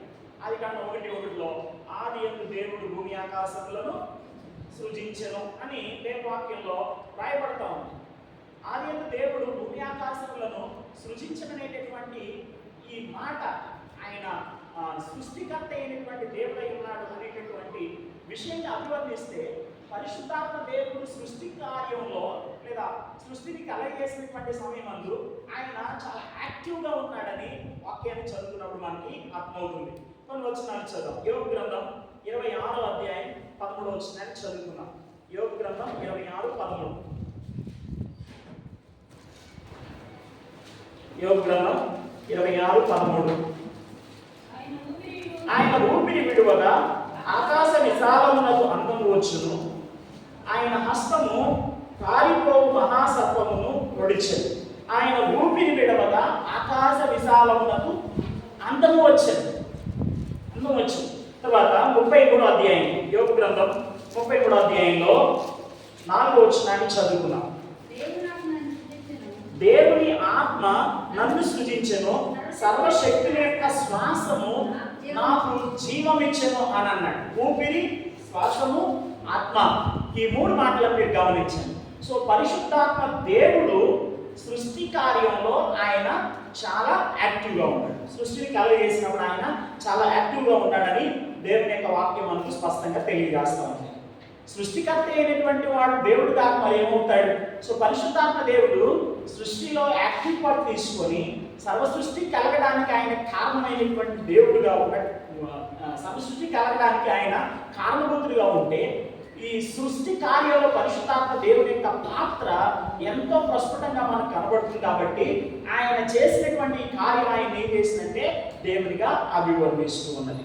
తర్వాత మరొక విషయం ఏంటంటే క్రీస్తు ప్రభువుని పుట్టించేటటువంటి విషయం, లేకపోతే యేసుక్రీస్తు ప్రభు వారు శరీరధారిగా ఈ లోకానికి వచ్చేటటువంటి సమయం అంటూ పరిశుద్ధాత్మ దేవుని యొక్క పాత్ర ఎంతో మనకు కనబడతాం. లూకాసు వార్త 1:35లో పరిశుద్ధాత్మ శక్తి నిన్ను కమ్ముకొనునని దేవుని వాక్యంలో రాయబడింది. ఇక్కడ పాపరహితుడైన పరిశుద్ధుడైనటువంటి యేసుక్రీస్తు ప్రభు వారిని పుట్టించడానికి పరిశుద్ధాత్మ దేవుడు ఒక జీవశాస్త్ర అద్భుతాన్ని చేశాడు.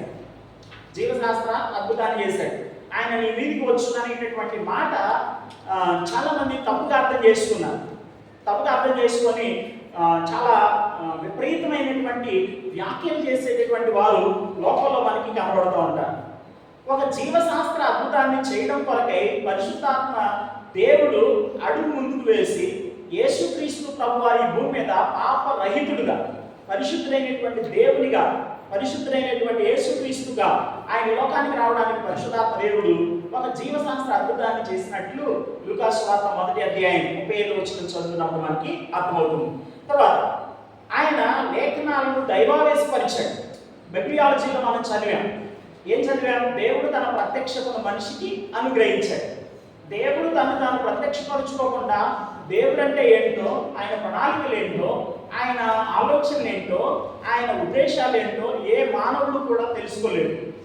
మానవుని ఊహకు అందనటువంటి విషయాలను దేవుడే సంకల్పించి ఆయన ఏం చేశాడంటే 2 రకాలుగా తన యొక్క ప్రత్యక్షతను దేవుడు మనిషికి అనుగ్రహించాడు. తన కార్యాలలో తన కార్యాలను ఆయన తన ప్రత్యక్షతను అనుగ్రహించాడు. అలాగే ఆయన మాటల్లో కూడా తన ప్రత్యక్షతను ఆయన అనుగ్రహించాడు కదండి. సో ఆయన దేవుడు తన ప్రత్యక్షతను అనుగ్రహించేటటువంటి విషయాల గురించి మనం ఆలోచన చేస్తున్నటువంటి సమయమందు ఆ ప్రత్యక్షత నమోదు చేయబడాలి, గ్రంథస్థం చేయబడటానికి. ప్రత్యక్షత ఎందుకు గ్రంథస్థం చేయబడాలి అంటే రాబోయేటటువంటి తరాలు ఆ ప్రత్యక్షతను చదువుకొని దేవుడిని గురించి, దేవుని యొక్క గుణలక్షణాలను గురించి, దేవుని ప్రణాళికను గురించి సరి అయినటువంటి రీతిలో గ్రహించాలి అనేటటువంటి తాత్పర్యంతో ప్రత్యక్షత నమోదు చేయడం అనేది జరిగింది, గ్రంథస్థం చేయడం అనేది జరిగింది. ఈ ప్రత్యక్షత తప్పులు లేకుండా ఏ విధమైనటువంటి పొరపాటు లేకుండా పరిశుద్ధాత్మ దేవుని యొక్క ప్రత్యక్షత లేదా దేవుడు అనుగ్రహించినటువంటి ప్రత్యక్షత నమోదు చేయబడాలి అని అంటే guidance of the Holi spirit అనేది చాలా అవసరం. పరిశుద్ధాత్మ దేవుని యొక్క దైవావేశం అనేది చాలా అవసరం. ఒకటి తన ఊహను బట్టి చెప్పడం వలన లేఖనములలో ఏ ప్రవచనం పుట్టదని మొదట గ్రహించుకున్నాం. వాక్యం ఊహించి రాసింది కాదు. వాక్యం అనేది ఊహించి రాసింది కాదు. పరిశుద్ధాత్మ దేవుని మూలంగా ప్రేరేపింపబడినటువంటి వారై ప్రజలు దేవుని వాక్యాన్ని పలికారని దేవుని వాక్యంలో రాయబడింది. ప్రవక్తలు దేవుని వాక్యాన్ని పలికారని దేవుని వాక్యంలో రాయబడింది. పేతురు దీన్ని వర్ణిస్తూ ఏమని అంటాడు అంటే, ఇంతకంటే స్థిరమైనటువంటి ప్రవచన వాక్యం అని అన్నాడు. ఎంతకంటే స్థిరమైన ప్రవచన వాక్యం, రూపాంతర కొండ మీద వారు విన్నటువంటి ఆ దేవుని స్వరం ఏదైతే ఉందో దాని గురించి మాట్లాడుతూ ఉన్నాడు. మత్తయి సువార్త 17వ అధ్యాయంలో మీరు దేవుని వాక్యాన్ని చదివితే మౌంట్ ట్రాన్స్ఫిగరేషన్ దగ్గర అంటే ఆయన రూపాంతరం చెందినటువంటి ఆ కొండ దగ్గర అక్కడ ఉన్నటువంటి పేతురు అలాగే యోహాను ఆయన శిష్యులైనటువంటి వారు ఆయన స్వరాన్ని విన్నారు. ఈయన నా ప్రియకుమారుడు, ఈయన యందు నేను ఆనందించుతున్నానని స్వరాన్ని విన్నారు. ఆ స్వరాన్ని గురించి మాట్లాడే క్రమంలో లేదా అనుభవాన్ని గురించి మాట్లాడే క్రమంలో క్రిందికి వస్తూ ఆ అనుభవాన్ని ఆయన శబ్దాన్ని మేము విన్నాం అని చెప్తూ క్రింద ఏమంటాడంటే, ఇంతకంటే స్థిరమైనటువంటి ప్రవచన వాక్యం మనకి ఉన్నది. ఎందుకని స్థిరమైన ప్రవచన వాక్యం అని అంటే, దేవుడు దాన్ని నమోదు చేయించాడు కనుక, దేవుడు దాన్ని తన సూపర్విజన్లో మనుషులైనటువంటి వారిని ప్రేరేపించి దేవుడు తన ప్రత్యక్షతను నమోదు చేయించాడు కనుక అది స్థిరమైనటువంటి ప్రవచన వాక్యంగా చెప్పబడింది. సో దేవుని యొక్క ప్రత్యక్షత తప్పులు లేకుండా మన ఎదుటికి రావాలి అని అంటే, లేదా తర్వాత తరాల్లో ఉన్నటువంటి వాళ్ళు మనం తెలుసుకోవాలి అని అంటే అది నమోదు చేయబడటం అనేది అవసరం కనుక పరిశుద్ధాత్మ దేవుడు ఏం చేశాడంటే మనుషులైనటువంటి వారిని దైవావేశపరిచి అనగా తన ఆత్మ స్వాధీనంలో ఉంచుకొని ఆయన లేఖనాలను రాయించాడు. ఇక్కడ పరిశుద్ధాత్మ దేవుని యొక్క క్రియ ఆయన మాత్రమే చేయగలిగినటువంటి పని ఏదైతే ఉందో అది ప్రస్ఫుటంగా మనకి కనబడుతుంది. తర్వాత ఆయన చేసిన మరొక పని ఏంటంటే విజ్ఞాపన చేసేటటువంటి వాడై ఉన్నాడు. రోమపత్రిక 8వ అధ్యాయంలో మీరు చదివినట్లయితే 26 నుండి 27 వచనాల వరకు మనం చదివినట్లయితే కనుక ఆయన మన కొరకై విజ్ఞాపన చేస్తూ ఉన్నాడు అని దేవుని వాక్యంలో రాయబడింది. సర్వలోక విశ్వాసులందరి కొరకు విజ్ఞాపన చేయగలిగినటువంటి పనిని ఎవరు చేయగలరంటే కేవలం పరిశుద్ధాత్మ దేవుడు మాత్రమే చేయగలరు. దేవుడు మాత్రమే చేయగలిగినటువంటి పని. అందరి కోసం మనం ప్రార్థన చేయాలి. మన పరిధిలో ఏ మేరకు అయితే ఉంటారో అంతవరకు మాత్రమే ప్రార్థన చేసేటటువంటి పరిస్థితి ఉంటుంది. చాలా సందర్భాల్లో ఇటీవల కాలంలో దైవజనుడు చెప్పినటువంటి ఒక చిన్న వీడియో క్లిప్పింగ్ ఏదైతే ఉందో అది ఈ మధ్య కాలంలో చాలా వైరల్ అయింది. ఏంటి అని అంటే, సహజంగా సభలకు వెళ్ళినప్పుడు చాలా మంది దగ్గరికి వచ్చి అయ్యగారు మా కోసం ప్రార్థన చేయండి అని చెప్తా ఉంటారు. ఆయన ఆ అనుభవాన్ని గురించి మాట్లాడితే ఇలా అన్నాడు, మీ సంఘ కాపరి తప్ప మీ కొరకై తన చేతులెత్తి దేవుని సన్నిధిలో ప్రార్థించేటటువంటి వారు ఎవరు కూడా ఉండరు. ఇంకా మీ కాపరిని మీరు ప్రేమించండి అని చెప్పేటటువంటి క్రమంలో ఆయన ఏం చెబుతాడు అని అంటే, మేము మమ్మల్ని ప్రార్థన చేయమంటే చేస్తామని చెబుతాం, ఒక్కసారి చేస్తాం, 2 సార్లు చేస్తాం, అందుకంటే ఎక్కువసార్లు చేసేటటువంటి పరిస్థితి ఉండదు. మీ పేరు గుర్తుండకపోవచ్చు, కానీ మీ సంఘ కాపరి మీ కొరకై ప్రతినిత్యం కూడా ఆయన దేవుని సన్నిధిలో విజ్ఞాపన చేసేటటువంటి వాడు అయి ఉంటాడు, ఆయన తర్వాత ఎవరైనా అనేటటువంటి మాట చెప్పాడు. సో ఇక్కడ నేను వివరాలు నిధి అవుతున్నాను అంటే, పరిమితులు అనేవి మనం కలిగినటువంటి వారంగా ఉన్నాం. ఎంతవరకు చేయగలం, ఏ మేరకు చేయగలం, ఏమని చేయగలం, ప్రభువా సంఘాన్ని దీవించు. మన స్థానిక సంఘం అయితే కనుక ప్రతి ఒక్కరి కొరకై పేర్లెత్తి ప్రార్థన చేసేటటువంటి పరిస్థితి ఉంది కదండి. మా నాన్నగారు ఒక అనుభవం ఇలా చెప్పేవాడు. నేను 9th క్లాస్లో ఉన్నప్పుడు ఒక కుటుంబ ప్రార్థన జరుగుతూ ఉంది. ఆ కుటుంబ ప్రార్థనలో ఐ స్టిల్ రిమెంబర్, నేను ఇప్పటికీ కూడా నాకు గుర్తుంది, 9వ తరగతిగా 9 సంవత్సరాల వయసులో ఉన్నప్పుడు ఏమని చెప్పాడనంటే, దొంగతనం చేయటకును, హత్య చేయటకును, నాశనం చేయటకును వచ్చును, కాపరి తన పని ఏ విధంగా చేస్తాడో యోహాను సువార్త 10వ అధ్యాయంలో నుండి ఆయన ఆ రోజు వాక్య సందేశం చెప్పడం జరిగింది. నాకు ఆ సంఘటన ఎందుకు బాగా గుర్తుందంటే, ఆయన ఆ రోజు ఒక స్టేట్మెంట్ చేశారన్నమాట. ఏంటి ఆ స్టేట్మెంట్ అని అంటే, ఈ ప్రాంతంలో ఈ లొకాలిటీలో ఉన్నటువంటి విశ్వాసులైనటువంటి వారి యొక్క కుటుంబాల్లో ఉన్న వ్యక్తులను గురించి, ప్రతి ఒక్కరి గురించి పేరెత్తి వారి అవసరతల గురించి, వారి రక్షణ గురించి, వారి వ్యక్తిగత ఆధ్యాత్మిక జీవితాన్ని గురించి ప్రార్థన చేయడం కోసం. నేను 9 సంవత్సరాల వయసు అంటే 96వ సంవత్సరం. 96వ సంవత్సరంలో ఆయన చెప్పినటువంటి మాట చెబుతున్నాను. అప్పట్లో ఆయన తెలియజేస్తే ఏమన్నారంటే వీళ్ళందరి కోసం, సంఘంలో అప్పటికి ఉన్నటువంటి విశ్వాసాలు ఎవరైతే ఉన్నారో వాళ్ళ కోసం, వాళ్ళ కుటుంబంలో ఉన్నటువంటి వ్యక్తుల కోసం ప్రార్థన చేయడానికి నాకు 7:30 గంటల సమయం పడుతుంది. 7:30 గంటలు, కనీసం 8 గంటల సమయం కేటాయిస్తే కానీ ఒక్కసారి మోకరించిన టైంలో ప్రార్థన చేయడానికి వీళ్ళందరి నిమిత్తమైన అవకాశం కలుగుతుంది. సో దీన్ని బట్టి మనం అర్థం చేసుకోవాల్సినటువంటి విషయం ఏంటయ్యారంటే, ఒక వ్యక్తి తను ప్రార్థించినటువంటి విషయాల గురించి చేయగలిగిన వాడై ఉన్నాడు, పరిమితులను కలిగినటువంటి వాడై ఉన్నాడు. మహా అయితే ఏమని చేయగలం? ప్రభువా సంఘాన్ని దీవించు, దేశాన్ని ఆశీర్వదించు, దేశంలో ఉన్న విశ్వాసులందరినీ దీవించు, క్రైస్తవ్యంలో ఉన్నటువంటి వారందరినీ దీవించు, క్రైస్తవ్యానికి వెలుగులో ఉన్నటువంటి వారిని స్వార్థ ద్వారా రక్షణలోకి నడిపించు అని ఇలా గుంపులో ప్రార్థన చేయడమే తప్ప, అంటే అందరినీ కలెక్టివ్గా ఒక్కసారి ప్రార్థన చేయడమే తప్ప ఒక్కొక్కరి గురించి వ్యక్తిగతంగా చేయడం అనేది ఏ మనిషికి కూడా సాధ్యమయ్యేటువంటి పని కాదు. పరిశుద్ధాత్మ దేవుడు ఆయన ఏం చేస్తా ఉన్నాడు? విజ్ఞాపన చేసేటటువంటి వాడు అయి ఉన్నాడు. రోమీయులకు రాసిన పత్రిక 8వ అధ్యాయం 26, 26 వచ్చిన ఒకసారి చదివి మళ్ళీ మనం పాఠం దగ్గరికి పోతాం. చదువుదాం, చూడండి. రోమీయులకు రాసిన పత్రిక 8వ అధ్యాయము 26. అటువలే ఆత్మీయులు మన బలహీనతను చూసి సహాయం చేయించున్నాడు. ఎలాగనగా మనం యుక్తంగా ఎలా ప్రార్థన చేయగలమో మనకు తెలియదు, కానీ ఉచ్చరింప శక్యము కాని మూలుగులతో ఆ ఆత్మ తానే మన పక్షముగా విజ్ఞాపనం చేయదు. మరి హృదయములను పరిశోధించేవాడు ఆత్మ యొక్క మనసు ఏదో ఎరుగు. ఎలాగనగా ఆయన దేవుని చిత్త ప్రకారము పరిశుద్ధుల కొరకు విజ్ఞాపనము చేయించున్నాడు. రోమపత్రిక 8వ అధ్యాయం మనకు అర్థం కావాలి అని అంటే 7వ అధ్యాయం అర్థం చేసుకోవాలి. 7, 8 అధ్యాయాలు ఈ రెండు కూడా కలిపి చదవాలి. 7వ అధ్యాయం అంతట్లో ఒక సబ్జెక్ట్ మాట్లాడాడు, 8వ అధ్యాయం అంతట్లో కూడా మరొక సబ్జెక్ట్ మాట్లాడాడు. 7వ అధ్యాయం ఆయన మాట్లాడినటువంటి విషయం ఏంటి? నేను, నా యందు, నా మీద, లేకపోతే నేను అనేటటువంటి మాట పదే ఉపయోగించాడు. 8వ అధ్యాయంలోకి వచ్చిన తర్వాత పరిశుద్ధాత్మ, క్రీస్తు ఆత్మ, దేవుని ఆత్మ అని పదే పరిశుద్ధాత్మ దేవుని గురించి, ఆయన చేసే కార్యాల గురించి, ఆయన స్వభావాన్ని గురించి, ఆయన వ్యక్తిత్వాన్ని గురించి చాలా అద్భుతమైనటువంటి రీతిలో వివరించినట్లు దేవుని వాక్యంలో మనం చదువుతున్నాం. సో ఆ ఆత్మదేవుడు చేసేటటువంటి పని ఏంటి అని అంటే, ఎలాగనగా యుక్తంగా ఎలా ప్రార్థన చేయగలరో మనకు తెలియదు, కానీ ఉచ్చరింప శక్యం కాని మూలుగులతో ఆ ఆత్మ తానే మన పక్షముగా విజ్ఞాపనము చేయించున్నాడు. సో ఆయన చేసేటటువంటి గొప్ప పని ఏంటంటే మనందరి కొరకు ఆయన విజ్ఞాపన చేస్తూ ఉన్నాడు. నెక్స్ట్, ఆయన సర్వలోకంలో ఉన్నటువంటి విశ్వాసులందరికీ సహాయాన్ని, ఆదరణను అనుగ్రహించేటటువంటి దేవుడై ఉన్నాడు. ఎందుకంటే పరిశుద్ధాత్మ దేవుడి గురించి ఏమని చెప్పబడింది? వేరొక ఆదరణకర్తను మీ యొద్దకు నేను పంపిస్తాను అన్నాడు. యోహాను సువార్త 14వ అధ్యాయం నుండి 17వ అధ్యాయం వరకు కూడా ఆయన తన పరిచర్య క్లైమాక్స్లోకి వచ్చినప్పుడు ముగింపు సందేశంగా చెప్పాడు. 14వ అధ్యాయం దగ్గర మేడగల్ సందేశం అంటారు. అప్పుడులో ఆయన తన శిష్యులైనటువంటి వారితో ప్రత్యేకంగా తెలియపరిచినటువంటి ఒక అద్భుతమైనటువంటి సందేశం. నేను వెళ్ళిపోయే టైం దగ్గర పడింది అన్నాడు కదా.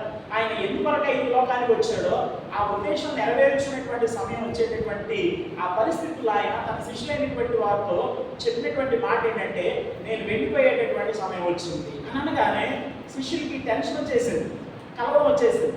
ఎందుకంటే అప్పటికి ఆయన 3 సంవత్సరాల నుండి వారు వెంబడించే వారుగా ఉన్నారు, ఆయన శిక్షణ కింద ఉన్నారు. ఆయన ఇప్పుడు నేను వెళ్ళిపోయే సమయం వచ్చింది, మనుషు కుమారుడు యెరూషలేములోకి వెళ్తాడు, సిలువ వేయబడతాడు, తిరిగి లేస్తాడు, ఈ విషయాలన్నీ కూడా చెప్తుంటే శిష్యులకి కలవరం వచ్చింది. ఆ కలవరకరమైన పరిస్థితుల్లో ఆయన తన మేడగది సందేశాన్ని ఇలా మొదలుపెట్టాడు.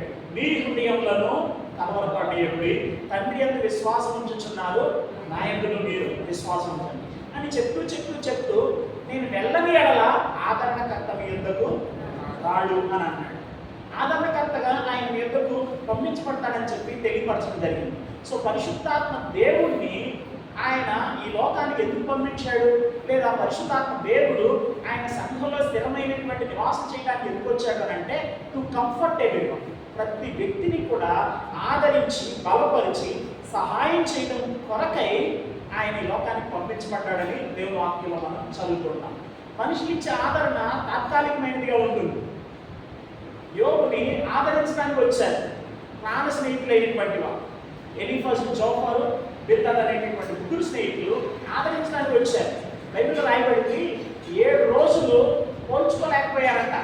యోగు దగ్గరికి వచ్చి పోల్చుకోలేక 7 రోజులు ఆయనతో పాటు నేలలో కూర్చుండి బూడిదలు చల్లుతున్నటువంటి వారుగా ఉన్నారు. ప్రాణ స్నేహితులైనటువంటి వారుగా చెప్పబడ్డారు.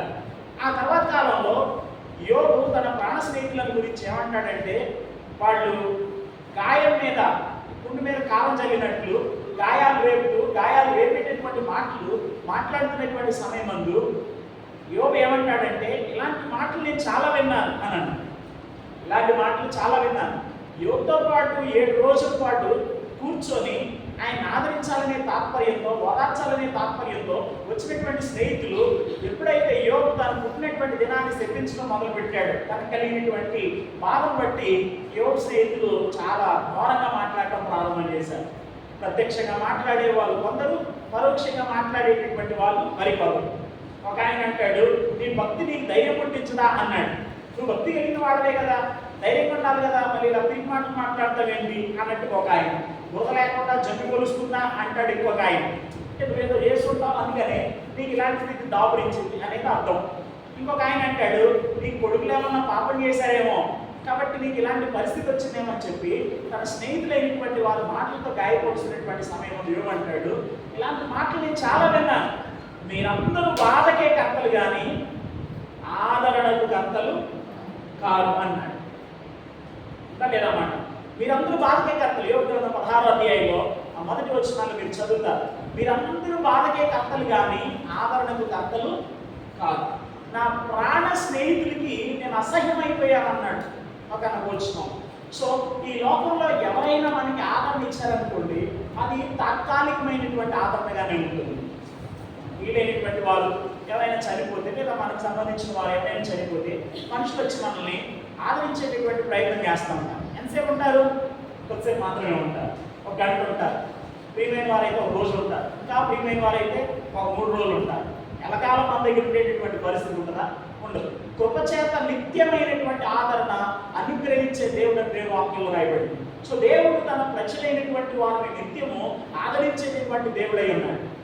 ఎట్టి శ్రమలో ఉన్నటువంటి వారినైనా సరే ఆయన ఆదరించేటటువంటి దేవుడై ఉన్నాడు. మీకు విషయం చెప్పండి కదా, ఆదిమ సంఘంలో క్రైస్తవ సంఘం భయంకరమైనటువంటి శ్రమల గుండా ప్రయాణం చేస్తున్నటువంటి సమయంలో చాలా మంది మిలియన్ పీపుల్ విశ్వాసంలో బలపడటానికి కారణం ఏంటో తెలుసా? పరిశుద్ధాత్మ దేవుడు వారి శ్రమలో వారిని ఏం చేశారంటే ఆదరించారు, ధైర్యపరిచారు. సో ఆయన చేసేటటువంటి పని ఏంటంటే విశ్వాసులకు నిరంతర సహాయం మరియు ఆదరణ కలిగించేటటువంటి దేవుడై ఉన్నాడు. ఏం చెప్పుకున్నాం?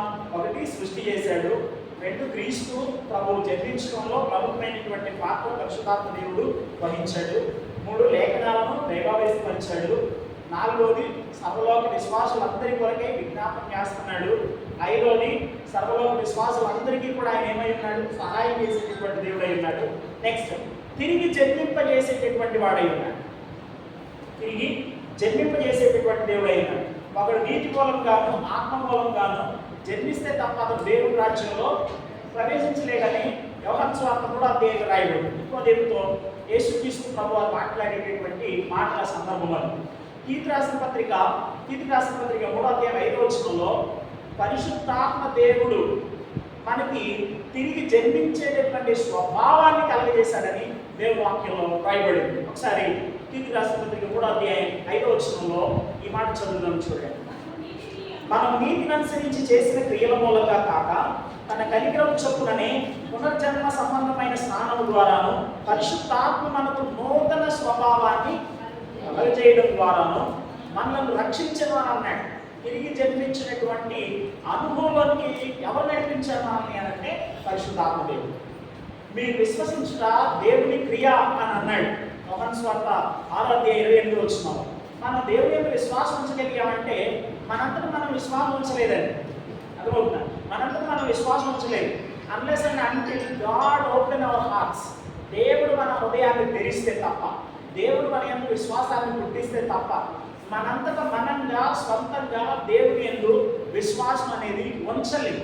ఎందుకనంటే సంపూర్ణంగా నిస్సహాయమైనటువంటి పరిస్థితుల్లోనికి వెళ్ళే అంతగా మనం పతనమైపోయింది. అది దేవుని వాక్యం మనకు తెలియజేసేటటువంటి సత్యమైనది. కనుక పరిశుద్ధాత్మ దేవుడు మన హృదయాల్లో క్రీస్తు ప్రభు చేసినటువంటి ఆ త్యాగం ఏదైతే ఉందో అది మనకు వినపడుతున్నప్పుడు మనలో ఆయన విశ్వాసాన్ని జనరేట్ చేశాడన్న. పునర్జన్మ సంబంధమైన స్నానం ద్వారాను పరిశుద్ధాత్మ మనకు నూతన స్వభావం కలగజేయడం ద్వారా ఆయన మనల్ని తిరిగి జన్మింపజేశాడు. దేవుని వాక్యంలో రాయబడి. సో ఆయన తిరిగి జన్మింపజేసేటటువంటి దేవుడై ఉన్నాడు. ఇది మరొక కార్యం. తర్వాత పవిత్రీకరణ. పవిత్రీకరణ అంటే డాక్టర్ ఆఫ్ శాంటిఫికేషన్ అంట. శాంటిఫికేషన్ అంటే ఏంటి? రక్షణలో 3 మెట్లు ఉంటాయి.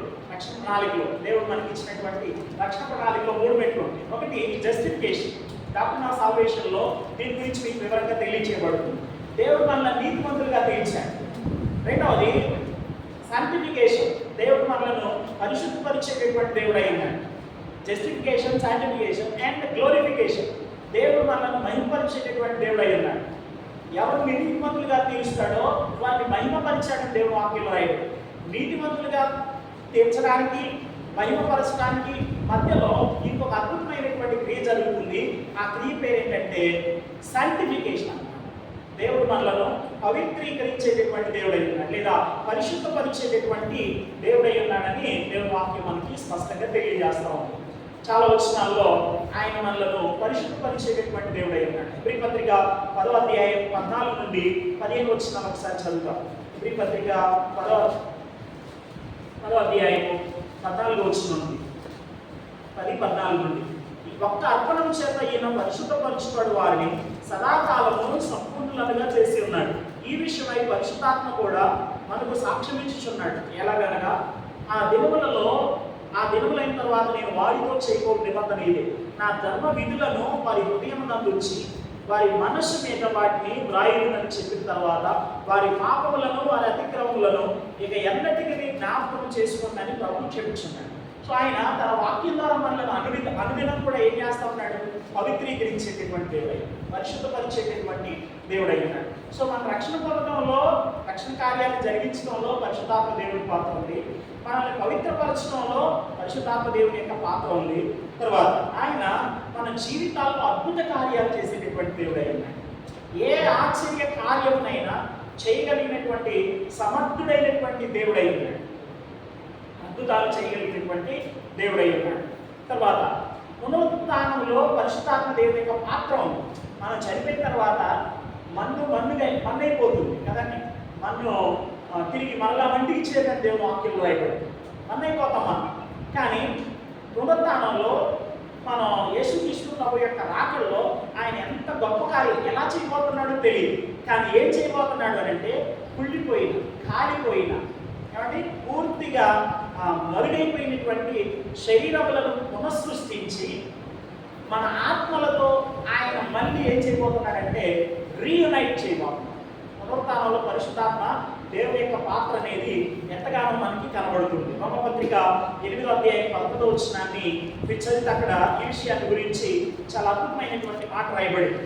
మృతులలో నుండి యేసును లేపిన వాని ఆత్మ మీలో నివసించినట్లా మృతుల్లో నుండి క్రీస్తు యేసును లేపిన వాడు సావునకు లోనైన మీ శరీరములను కూడా మీలో నివసించుచున్న తన ఆత్మ ద్వారా ఏం చేస్తాడంట? జీవింపచేయి. మృతులలో నుండి యేసును లేపిన వాని ఆత్మ. దేవుడు పరిశుద్ధాత్మ దేవుడు యేసుక్రీస్తు ప్రభువాన్ని మృతుల్లో నుండి లేపాడు. అంటే మళ్ళీ ఇక్కడ పరిశుద్ధాత్మ దేవుడికి అంటే యేసుక్రీస్తు ప్రభువాన్ని తక్కువవాడు అని అలా అర్థం చేసుకునే ప్రయత్నం చేయమాలి. అది కాదు అక్కడ చెప్పే మాట. పునరుత్థానాన్ని గురించి మాట్లాడేటటువంటి క్రమంలో ఈ మాట మనకి ఎంతగానో సహాయపడుతుంది. యేసుక్రీస్తు ప్రభు లేపుడు వాని ఆత్మ మనలో నివసించిన మనలో నివసించుతున్నటువంటి మాట నిజమైతే కనుక చావులకు లోనైనటువంటి మన శరీరాన్ని కూడా తన ఆత్మ ద్వారా ఏం చేస్తాడు? జీవింపజేస్తాడు. నిజంగా పునరుత్థానాన్ని గురించి మాట్లాడే ప్రతిసారి కూడా నాకు ప్రత్యేకంగా తెస్సలోనికీయులకు రాసిన పత్రిక 4వ అధ్యాయము 13వ వచనం నుండి 18వ వచనం వరకు ఉన్నటువంటి ఆ సందర్భాన్ని అంతటినీ కూడా చదువుతున్నప్పుడు మన పాడైపోయిన లేదా మట్టిలో కలిసిపోయినటువంటి మన శరీరాలని యేసుక్రీస్తు ప్రభువు దగ్గరికి మనం చనిపోయిన తర్వాత కొనుక్కోబడినటువంటి మన ఆత్మలను ఏ విధంగా రీయునైట్ చేయబోతున్నాడు అనేటటువంటి విషయాన్ని ఆలోచన చేసుకున్నప్పుడే నిజంగా గూస్ బంప్స్ వస్తాయి అంటారు కదండి. వెంట్రుకలు నెక్కబొడిచేటటువంటి ఒక అద్భుతమైనటువంటి సంఘటన. ఎలా చేస్తాడో తెలియదు, కానీ ఎప్పుడు చేస్తాడనేది మాత్రం పరిశుద్ధ బైబిల్ గ్రంథంలో స్పష్టంగా రాయబడింది. సో పునరుత్థానంలో పరిశుద్ధాత్మ దేవుని యొక్క ప్రాధాన్యత అనేది మనకి ప్రస్తుతంగా కనబడుతుంది. సో ఆయన ఈ దేవుడు మాత్రమే చేయగలిగినటువంటి కార్యాలు, సృష్టి దేవుడు మాత్రమే చేయగలిగినటువంటి పని, క్రీస్తు ప్రభువుని పరిశుద్ధునిగా ఈ భూమి మీదకి వచ్చేటట్లుగా చేయగలిగినటువంటి పని అది దేవుని పని మాత్రమే. సర్వలోక విశ్వాసులందరికీ కూడా నిత్యమైన ఆదరణ, సహాయం అనుగ్రహించేటటువంటి పని దేవుడు మాత్రమే చేయగలిగే పని. లేఖనాలను దైవావేశపరచడం అనగా తప్పులు లేకుండా దేవుడి ప్రత్యక్షతను వ్రాయడం అనేది దేవుడు మాత్రమే చేయగలిగినటువంటి పని. లోకంలో ఉన్నటువంటి వారందరి కొరకే విజ్ఞాపన చేయడం అనేది దేవుడు మాత్రమే చేయగలిగినటువంటి పని. పాపంలో ఉన్నటువంటి వారిని తిరిగి జన్మింప చేయడం అనేది దేవుడు మాత్రమే చేయగలిగేటటువంటి పని. ప్రతిరోజు తన వాక్యం ద్వారా మనల్ని పరిశుద్ధపరచడం అనే ప్రక్రియ దేవుడు మాత్రమే చేయగలిగేటటువంటి పని. ఏ ఆశ్చర్య కార్యాన్నైనా మన జీవితంలో చేయగలిగినటువంటి వాడు దేవుడు ఒక్కడు మాత్రమే. పునరుత్థానంలో పరిశుద్ధాత్మ దేవుని యొక్క పాత్ర చాలా విశేషమైనటువంటి రీతిలో కనబడుతుంది. సో ఇవన్నీ కూడా దేవుడు చేసేటటువంటి పనులై ఉండగా ఈ క్రియలన్నీ కూడా ఎవరికి ఆపాదించబడ్డాయి? పరిశుద్ధాత్మ దేవుడు చేసేటటువంటి క్రియలుగా అభివర్ణించబడ్డాయి. సో ఆయన ఉన్నటువంటి దైవిక గుణలక్షణాలు ఆయన దేవుడిని రుజువుపరుస్తున్నాయి. ఆయన చేసినటువంటి దైవిక కార్యాలు, దేవుడు మాత్రమే చేయగలిగినటువంటి కార్యాలు ఆయన చేశాడు. కనుక ఆయన దేవుడు అయి ఉన్నాడని దేవుడి వాక్యం మనకి స్పష్టంగా తెలియజేస్తాం. అది రెండో ప్రధానమైనటువంటి విషయం. మూడోది, త్రిత్వంలో ఇతర వ్యక్తులతో ఉన్నటువంటి సంబంధాలు. ముగ్గురు వ్యక్తులకి, తండ్రి, కుమార, పరిశుద్ధాత్మ అనే ముగ్గురు వ్యక్తులకి మధ్య ఉన్నటువంటి సంబంధం ఏదైతే ఉందో అది, ఆ సంబంధం ఆయన దేవత్వాన్ని ఏం చేస్తున్నాయంటే రుజువుపరుస్తుంది అన్నమాట. రుజువుపరుస్తా ఉంది. బాప్తిస్మ సూత్రం ఉంది కదా. ఏంటి బాప్తిస్మ సూత్రం? తండ్రి యొక్కయు, కుమారుని యొక్కయు, పరిశుద్ధాత్మ యొక్క నామమున బాప్తిస్మం ఇవ్వమన్నాడు ప్రభు అయిన యేసుక్రీస్తు వారు. బాప్తిస్మాన్ని ఇవ్వమనడం జరిగింది. ఇక్కడ చిన్న మాట చెప్పేసి మీకు వెళ్ళిపోతాం. అపొస్తలుల కార్యాలలో యేసు నామములో బాప్తిస్మం ఇచ్చారు కదా అని కొంతమంది మాట్లాడేటటువంటి పరిస్థితి ఉంది. సింపుల్గా అక్కడ ఉన్నటువంటి సందర్భాన్ని బట్టి మనకు అర్థమయ్యేటటువంటి విషయం ఏంటంటే, యూదులు ప్రభు అయిన యేసుక్రీస్తు వారి యొక్క దేవత్వాన్ని, ఆయన గుణగణములను సరి అయినటువంటి రీతిలో అవగాహన చేసుకోలేకపోయారు. అందుకనే ఆయన్ని సిలువకు అప్పగించారు అనేది దేవుని వాక్యం మనకి స్పష్టంగా తెలియజేస్తాం కదండి. సో ఇక్కడ యేసు నామములో ఎందుకు బాప్తిస్మం పొందమని ఆజ్ఞాపించారంటే, ప్రభు అయినటువంటి యేసుక్రీస్తు వారిని గురించినటువంటి వారికి ఉన్నటువంటి తప్పు దృక్పథం ఏదైతే ఉందో అది తొలగిపోయింది. ఆయన్ని దేవునిగా అంగీకరించినటువంటి కారణాన్ని బట్టి ప్రభు అయిన యేసుక్రీస్తు నామంలో వారికి బాప్తిస్మం ఇవ్వడం లేదా ఇప్పించడం లేదా తీసుకోవడం అనేది జరుగుతున్నట్లు అపొస్తలుల కార్యాలలో మనం చదువుతామే తప్ప, అపొస్తలులైనటువంటి వారు ప్రభు అయినటువంటి యేసుక్రీస్తు వారి యొక్క ఆజ్ఞను తృణీకరించారని కానీ, లేకపోతే అపొస్తలుల కార్యాలలో చేసినట్లు నేను యేసు నామములో అని కాకుండా తండ్రి, కుమార, పరిశుద్ధాత్మ దేవుని యొక్క త్రియేక దేవుని నామంలో బాప్తిస్మం తీసుకున్నాం అనేది తప్పు అని కూడా చెప్పడానికి ఏమాత్రం కూడా వీలు లేదు. ఆనాడు ప్రభు అయిన యేసుక్రీస్తు వారిని వారు సరిగా అర్థం చేసుకోలేదు కనుకనే ఆ మాట అనేది స్పష్టంగా తెలియపరచడం అనేది జరిగింది. ఇక్కడ మనకి కావాల్సినటువంటి ప్రాముఖ్యమైన మాట ఏంటంటే, తండ్రి, కుమారుడు, పరిశుద్ధాత్ముడు త్రిత్వంలో ఉన్నటువంటి ముగ్గురు వ్యక్తులు కూడా ఈక్వల్గా ఉన్నారు. నిత్యత్వంలో ఈక్వల్గా ఉన్నారు, పరిశుద్ధతలో ఈక్వల్గా ఉన్నారు, పనులు చేసేటటువంటి విషయంలో ఈక్వల్గా ఉన్నారు. అవునండి, ఈ ముగ్గురు కూడా సమానమైనటువంటి వారు అని దేవుని యొక్క వాక్యం మనకు స్పష్టంగా తెలియజేస్తాం. సో త్రిత్వంలో ఉన్నటువంటి ఇద్దరు వ్యక్తులతో పరిశుద్ధాత్మ దేవుడు ఈక్వల్ స్థాయిని, సమానత్వాన్ని ఆయన కలిగినటువంటి వాడుగా ఉన్నాడు. కాబట్టి పరిశుద్ధాత్మ దేవుడుగా అభివర్ణించబడినట్లు దేవుని వాక్యంలో మనం చదువుతూ ఉంటాం. ఆశీర్వాద సూత్రం ఉంది, బాప్తిస్మ సూత్రం మాట్లాడుకున్నాం. ఆశీర్వాద సూత్రం ఉంది. మన తండ్రి అయిన దేవుని ప్రేమ, ప్రభు అయిన యేసుక్రీస్తు వారి కృప, పరిశుద్ధాత్మ దేవుని నిత్య సహవాసం మనతో ఉండునుగా. కొరింథీ 2వ పత్రికలో ఆ ఆశీర్వాద సూత్రాన్ని మనం చదువుతాం. ఒకసారి అది కూడా చదువుదాం. చూడండి, కొరింథీ 13 రెండవ పత్రిక 13వ అధ్యాయం 14వ వచనం. ప్రభు అయిన యేసుక్రీస్తు కృపయు దేవుని ప్రేమయు పరిశుద్ధాత్మ సహవాసము మీ అందరికీ తోడైండుగాక అని ఆశీర్వాద సూత్రం పలకడం అనేది ఇక్కడ జరిగింది. ఈ ఆశీర్వాద సూత్రంలో కూడా ముగ్గురు ఈక్వల్గా చెప్పబడుతున్నటువంటి పరిస్థితిని దేవుని వాక్యంలో మనం చదువుతున్నాం. ఏ విధమైనటువంటి తారతమ్యాలు లేకుండా సమాన స్థాయిలో ముగ్గురు కూడా ఉన్నారనేది వాక్యం మనకు తెలియజేస్తున్నటువంటి సారాంశం. తర్వాత వేరొక ఆదరణకర్త నేను మీ అందరికి పంపిస్తాను అని అన్నాడు. యోహాను సువార్త 14వ అధ్యాయం 16వ వచనంలో, అలాగే 26వ వచనంలో, 15వ అధ్యాయం 26వ వచనంలో ఈ 4 సందర్భాలు 15, 26లో 2 సార్లు ఈ మాట మనకు కనబడుతుంది. యోహాను సువార్తలో 4 సార్లు తండ్రి, కుమార, పరిశుద్ధాత్మ సమానం అనేటటువంటి విషయాన్ని మనం స్పష్టంగా చూస్తాం. గ్రీక్లో ఆ లోస్ అనేటటువంటి మాట ఒకటి ఈ లేఖన భాగాల్లో రాయబడింది. అంటే దీని యొక్క అర్థం ఏంటంటే ఒకే జాతికి చెందినటువంటి మరొకటి, అనగా పరిశుద్ధాత్మ, యేసుక్రీస్తు ఒకే స్వభావం కలిగినటువంటి వారు అని చెప్పబడింది. వేరొక ఆదరణకర్త, ఆయన ఆదరించేవాడే, కానీ పరిశుద్ధాత్మ దేవుడిని ఎలా వర్ణించాడు? వేరొక ఆదరణ, అల్లోస్ అనేటటువంటి మాటతో వర్ణించాడు అన్నమాట. అంటే వేరొక ఆదరణకర్త. వేరొక ఆదరణకర్త అంటే ఏంటి? వేర్వేరు అనిగా అదే జాతికి సంబంధించినటువంటి మరొక వ్యక్తి అనేటటువంటి విషయం మనకి తెలియచేయబడతా ఉంది.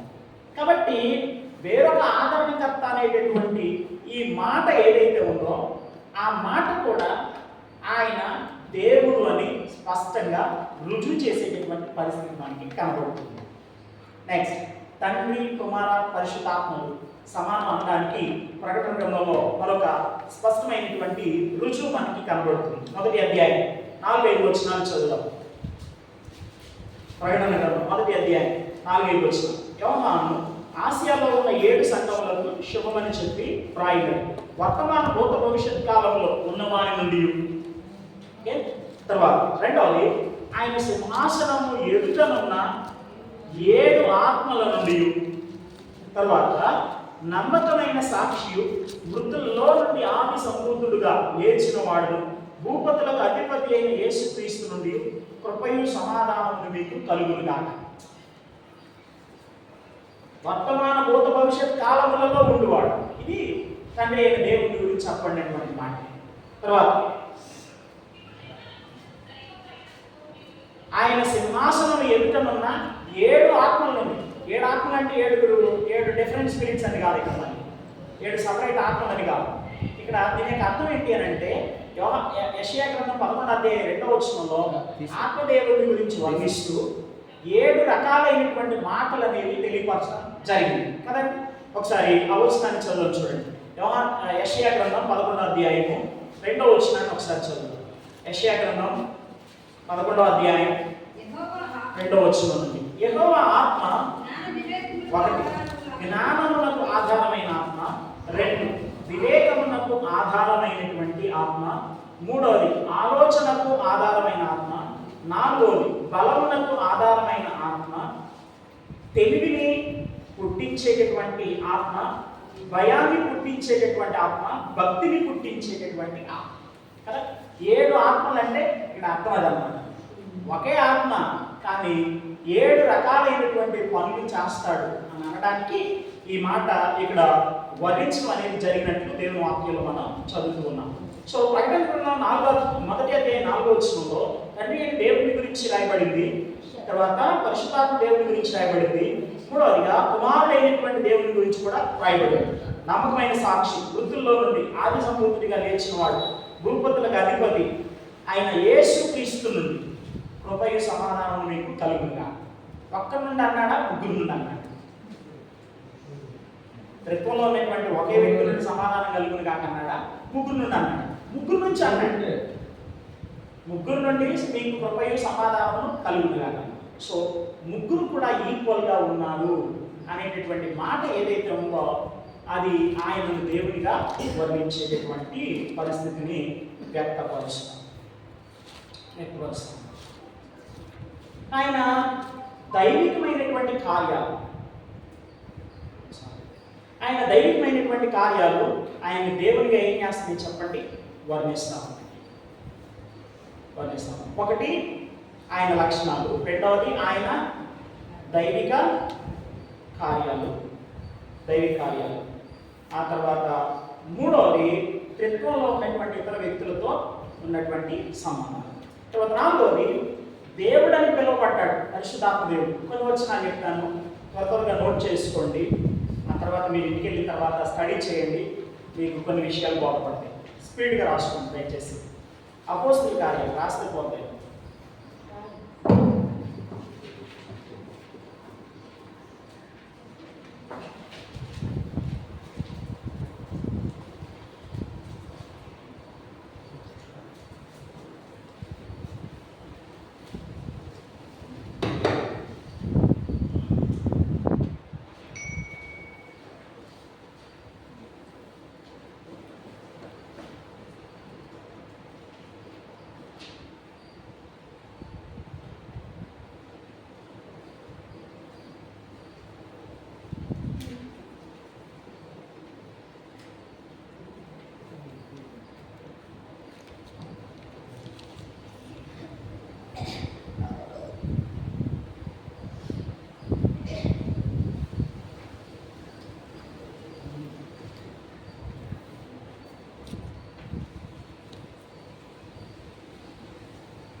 చిన్న మాట.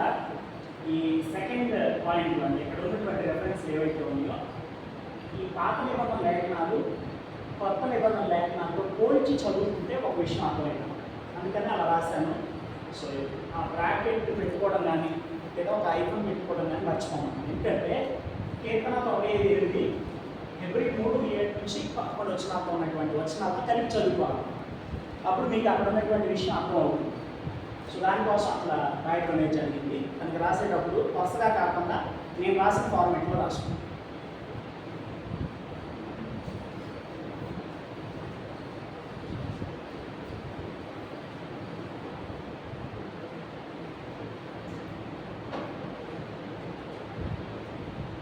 కొంచెం త్వరగా రాసుకోండి. ఫైనల్గా కొన్ని మాటలు చెప్పి ఈ రెండవ టాపిక్ అనేది కంప్లీట్ చేస్తాం. ఈ ప్రకటనలో అది 11:2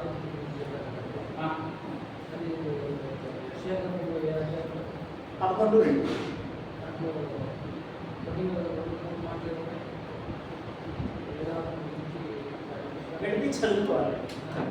జ్ఞాన వివేకములకు ఆధారపడ అని అట్లా ఉన్నాయి కదా, జ్ఞానం వివేకం గడిపి చదువుకుంటే 7 కనపడతాయి.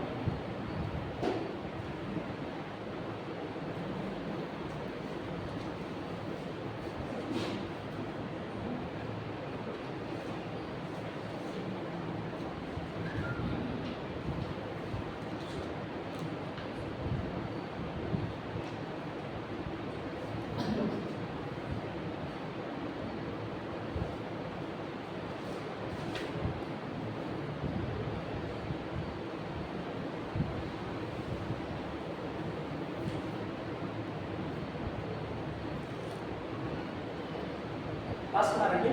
సో 5 మాటలు. అపోస్తలుల కార్యాలు 5:3-4 వచనాల్లో అననీయ సఫీరాలు అబద్ధం చెప్పినటువంటి విషయాన్ని గురించినటువంటి సందర్భాన్ని మనం చదువుతాం. అక్కడ పేతురు ఒక పదాన్ని ఉపయోగించాడు. చూడండి ఒకసారి. అపోస్తలుల కార్యాలు 5వ అధ్యాయం 3-4 వచనాలు. పేతురు అననీయ, నీ భూమి వెలలో కొంత దాచుకొని పరిశుద్ధాత్మను మోసపుచ్చుటకు సాతాను ఎందుకు నీ హృదయంలో ప్రేరేపించింది? అది నీ ఎంత ఉన్నప్పుడు నీదే కదా, అమ్మిన పిల్లలు అది నీ వశమైనదే కదా. ఎందుకు ఈ సంగతి నీ హృదయంలో ఆలోచించుకోవచ్చు? నీవు మనుషులతో కాదు దేవునితోనే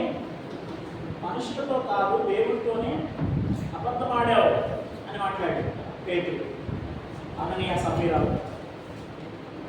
పరిశుద్ధాత్మను మోసపుచ్చుటకు అని 3వ వచనంలో అన్నాడు. 4వ వచనం వచ్చిన తర్వాత నీవు మనుషులతో కాదు దేవునితోనే అబద్ధమాడు. సో ఇక్కడ పరిశుద్ధాత్మతో అబద్ధం ఆడటం అనేది దేవునితో అబద్ధం ఆడటంగా వర్ణించబడింది. దేవునితో వాళ్ళు అబద్ధమాడారు. సో ఇక్కడ పరిశుద్ధాత్ముడు దేవుడుగా అభివర్ణించబడ్డాడు. తర్వాత ఈ 3 లేఖన భాగాలు కీర్తన 95:8-11 వచనం, హెబ్రీ పత్రిక 3వ అధ్యాయం 7-11 వచనంతో పోలిస్తే యెషయా గ్రంథం 6వ అధ్యాయం 8-10 వచనాలు, అపోస్తలుల కార్యాల గ్రంథం 28-25-27 వచనాలతో పోలిస్తే ఇర్మియా గ్రంథం 31-33-34 వరకు వాక్యాన్ని హెబ్రీ పత్రిక 10వ అధ్యాయం 15-17 వచనంతో పోలిస్తే మనకు అర్థమయ్యేటటువంటి మాట ఏంటంటే యెహోవా వలె పరిశుద్ధాత్ముడు దేవుడు అనే విషయం మనకి ప్రస్తుతంగా అర్థమవుతుంది. కాబట్టి మీరు అవి చదువుకోండి. అవన్నీ చదివేటటువంటి సమయం అనుకుంటుంది. వీటిని చదువుతున్నప్పుడు ఒక విషయం అర్థమవుతుంది. యెహోవా వలె పరిశుద్ధాత్ముడు దేవుడు అయ్యాడు. తర్వాత మూడవదిగా కొరింథీ మొదటి పత్రిక 3:16, 6-19, రోమా పత్రిక 8-9-11 వచనాలు, 2 తిమోతి 2వ పత్రిక 1-14. ఈ 4 వచనాలు చదివినప్పుడు క్రైస్తవులు ఒక దేవాలయంగా వర్ణించబడ్డారు. దేవాలయంగా వర్ణించబడినటువంటి క్రైస్తవులలో పరిశుద్ధాత్ముడు నివాసం చేసుకున్నాడు. పరిశుద్ధాత్మ దేవుడు ఒక్కొక్కరిలో వ్యక్తిగతంగా నివాసం చేస్తూ ఉన్నాడు. సో ఆయన దేవుడైతే ఆ దేవుడు నివసించే ఆలయంగా దేవుడు మనలను చేశాడనేది ఈ 3వ లేఖన భాగం దగ్గర మీకు అర్థమవుతుంది. నెక్స్ట్ 4వదిగా కొరింథీ మొదటి పత్రిక 12వ అధ్యాయం 18-24-25 వచనాలు, అలాగే 12-11. ఈ 4 వచనాలు చదివితే మీకు అర్థమయ్యే విషయం ఏంటంటే దేవుడు తన సంఘాన్ని రూపొందిస్తున్నాడు. ఈజ్ బిల్డింగ్ ఈ చర్చ్. ఆయన తన సంఘాన్ని కట్టేటటువంటి దేవుడై ఉన్నాడు. సంఘాన్ని రూపించేటటువంటి పనిని పరిశుద్ధాత్మ దేవుడు జరిగిస్తున్నాడని ప్రస్తుతంగా ఇక్కడ కనబడుతుంది కనుక పరిశుద్ధాత్మ దేవుడు సంఘాన్ని రూపించేటటువంటి దేవుడిగా అభివర్ణించబడ్డాడు. తర్వాత 5వ భాగంలో ఉన్నటువంటి వచనాలన్నింటిలో కూడా పరిశుద్ధాత్మ దేవుడు దూషింపబడుతున్నాడు. ఆయనకు వ్యతిరేకంగా చేసే దోషణకు క్షమాపణ లేదని మాట్లాడుతూ వచ్చాడు కనుక ఆయన దేవుడిగా అభివర్ణించబడినట్లు పరిశుద్ధ బైబిల్ గ్రంథంలో మనం చూడగలుగుతాం. సో ఈ వచనాలన్నింటిలో కూడా మనకు అర్థమయ్యేటటువంటి విషయం ఏంటయ్యారంటే ఆయన ప్రత్యక్షంగా దేవుడు అని ఈ వచనాల ద్వారా ఏం చేయబడ్డాడంటే వర్ణించబడ్డాడు. హెన్స్ ఆయన దేవత్వం అనేది ఏం చేయబడిందంటే లేఖనాల వెలుగులో ప్రూవ్ చేయబడటం అనేది జరిగింది. తర్వాత 5వ విషయం రాయడం జరిగింది. ఆయన్ని దేవుడిగా చేసింది ఏంటంటే ఆయన కలిగి ఉన్నటువంటి దైవికమైనటువంటి బిరుదులు. పరిశుద్ధాత్మ దేవుడు కలిగిన దైవిక బిరుదులు ఏంటంటే 2 బిరుదులు. దేవుని ఆత్మగా వర్ణించబడ్డాడు, 2 క్రీస్తు ఆత్మగా వర్ణించబడ్డాడు. ఈ 2 టైటిల్స్ ఏవైతే ఉన్నాయో అవి ఆయన దేవత్వాన్ని ఏం చేస్తున్నాయి అంటే రుజువుపరుస్తా ఉన్నాయి. సో ఈరోజు లెసన్లో మనం నేర్చుకునేటువంటి విషయం ఏంటంటే పరిశుద్ధాత్మ దేవుని యొక్క దేవత్వం, లేకపోతే పరిశుద్ధాత్మని యొక్క దేవత్వం, the divinity of the Holi Spirit. ఆయన ఏ విధంగా రుజువు చేయబడింది? 5 విషయాలు, 5 విధాలు. 1 ఆయన లక్షణాలు, 2 ఆయన కార్యాలు, 3 త్రిత్వంలో ఇతర వ్యక్తులతో ఆయనకున్నటువంటి సంబంధం, 4 ఆయన దేవుడు అని రుజువుపరిచేటటువంటి లేఖన భాగాలు, 5వది ఆయన కలిగినటువంటి బిరుదులు. ఇవన్నీ కూడా పరిశుద్ధాత్మని దేవుడిగా అభివర్ణించడం అనేది జరిగింది. సో ఆయన వ్యక్తి అని మనం నమ్మితే ఆయన దేవుడై ఉన్నాడు అనేటటువంటి విషయం కూడా లేఖనాల వెలుగులో తప్పనిసరిగా మనం నమ్మాలి. ఎందుకంటే పరిశుద్ధ లేఖనాలు మనకు స్పష్టంగా తెలియజేస్తున్నాయి ఏంటి అని అంటే పరిశుద్ధాత్ముడు దేవుడు. ఇది ఆయన దేవత్వాన్ని గురించినటువంటి సంగతి. ఇంకా చాలా విషయాలు ఉన్నాయి. నెక్స్ట్ టాపిక్లో మనం వచ్చే వారంలో జ్ఞాపకం చేసుకునే ప్రయత్నం చేద్దాం. పాత నిబంధనలో, కొత్త నిబంధనలో, ప్రస్తుతంలో, భవిష్యత్తులో పరిశుద్ధాత్మ దేవుడు చేసేటటువంటి పనులను గురించి మనం వచ్చే వారంలో మాట్లాడుకునేటటువంటి ప్రయత్నించాం. క్వశ్చన్స్ ఏమైనా ఉంటే కనుక ఈరోజు బ్రదర్ రాసిచ్చారు 4 క్వశ్చన్లు.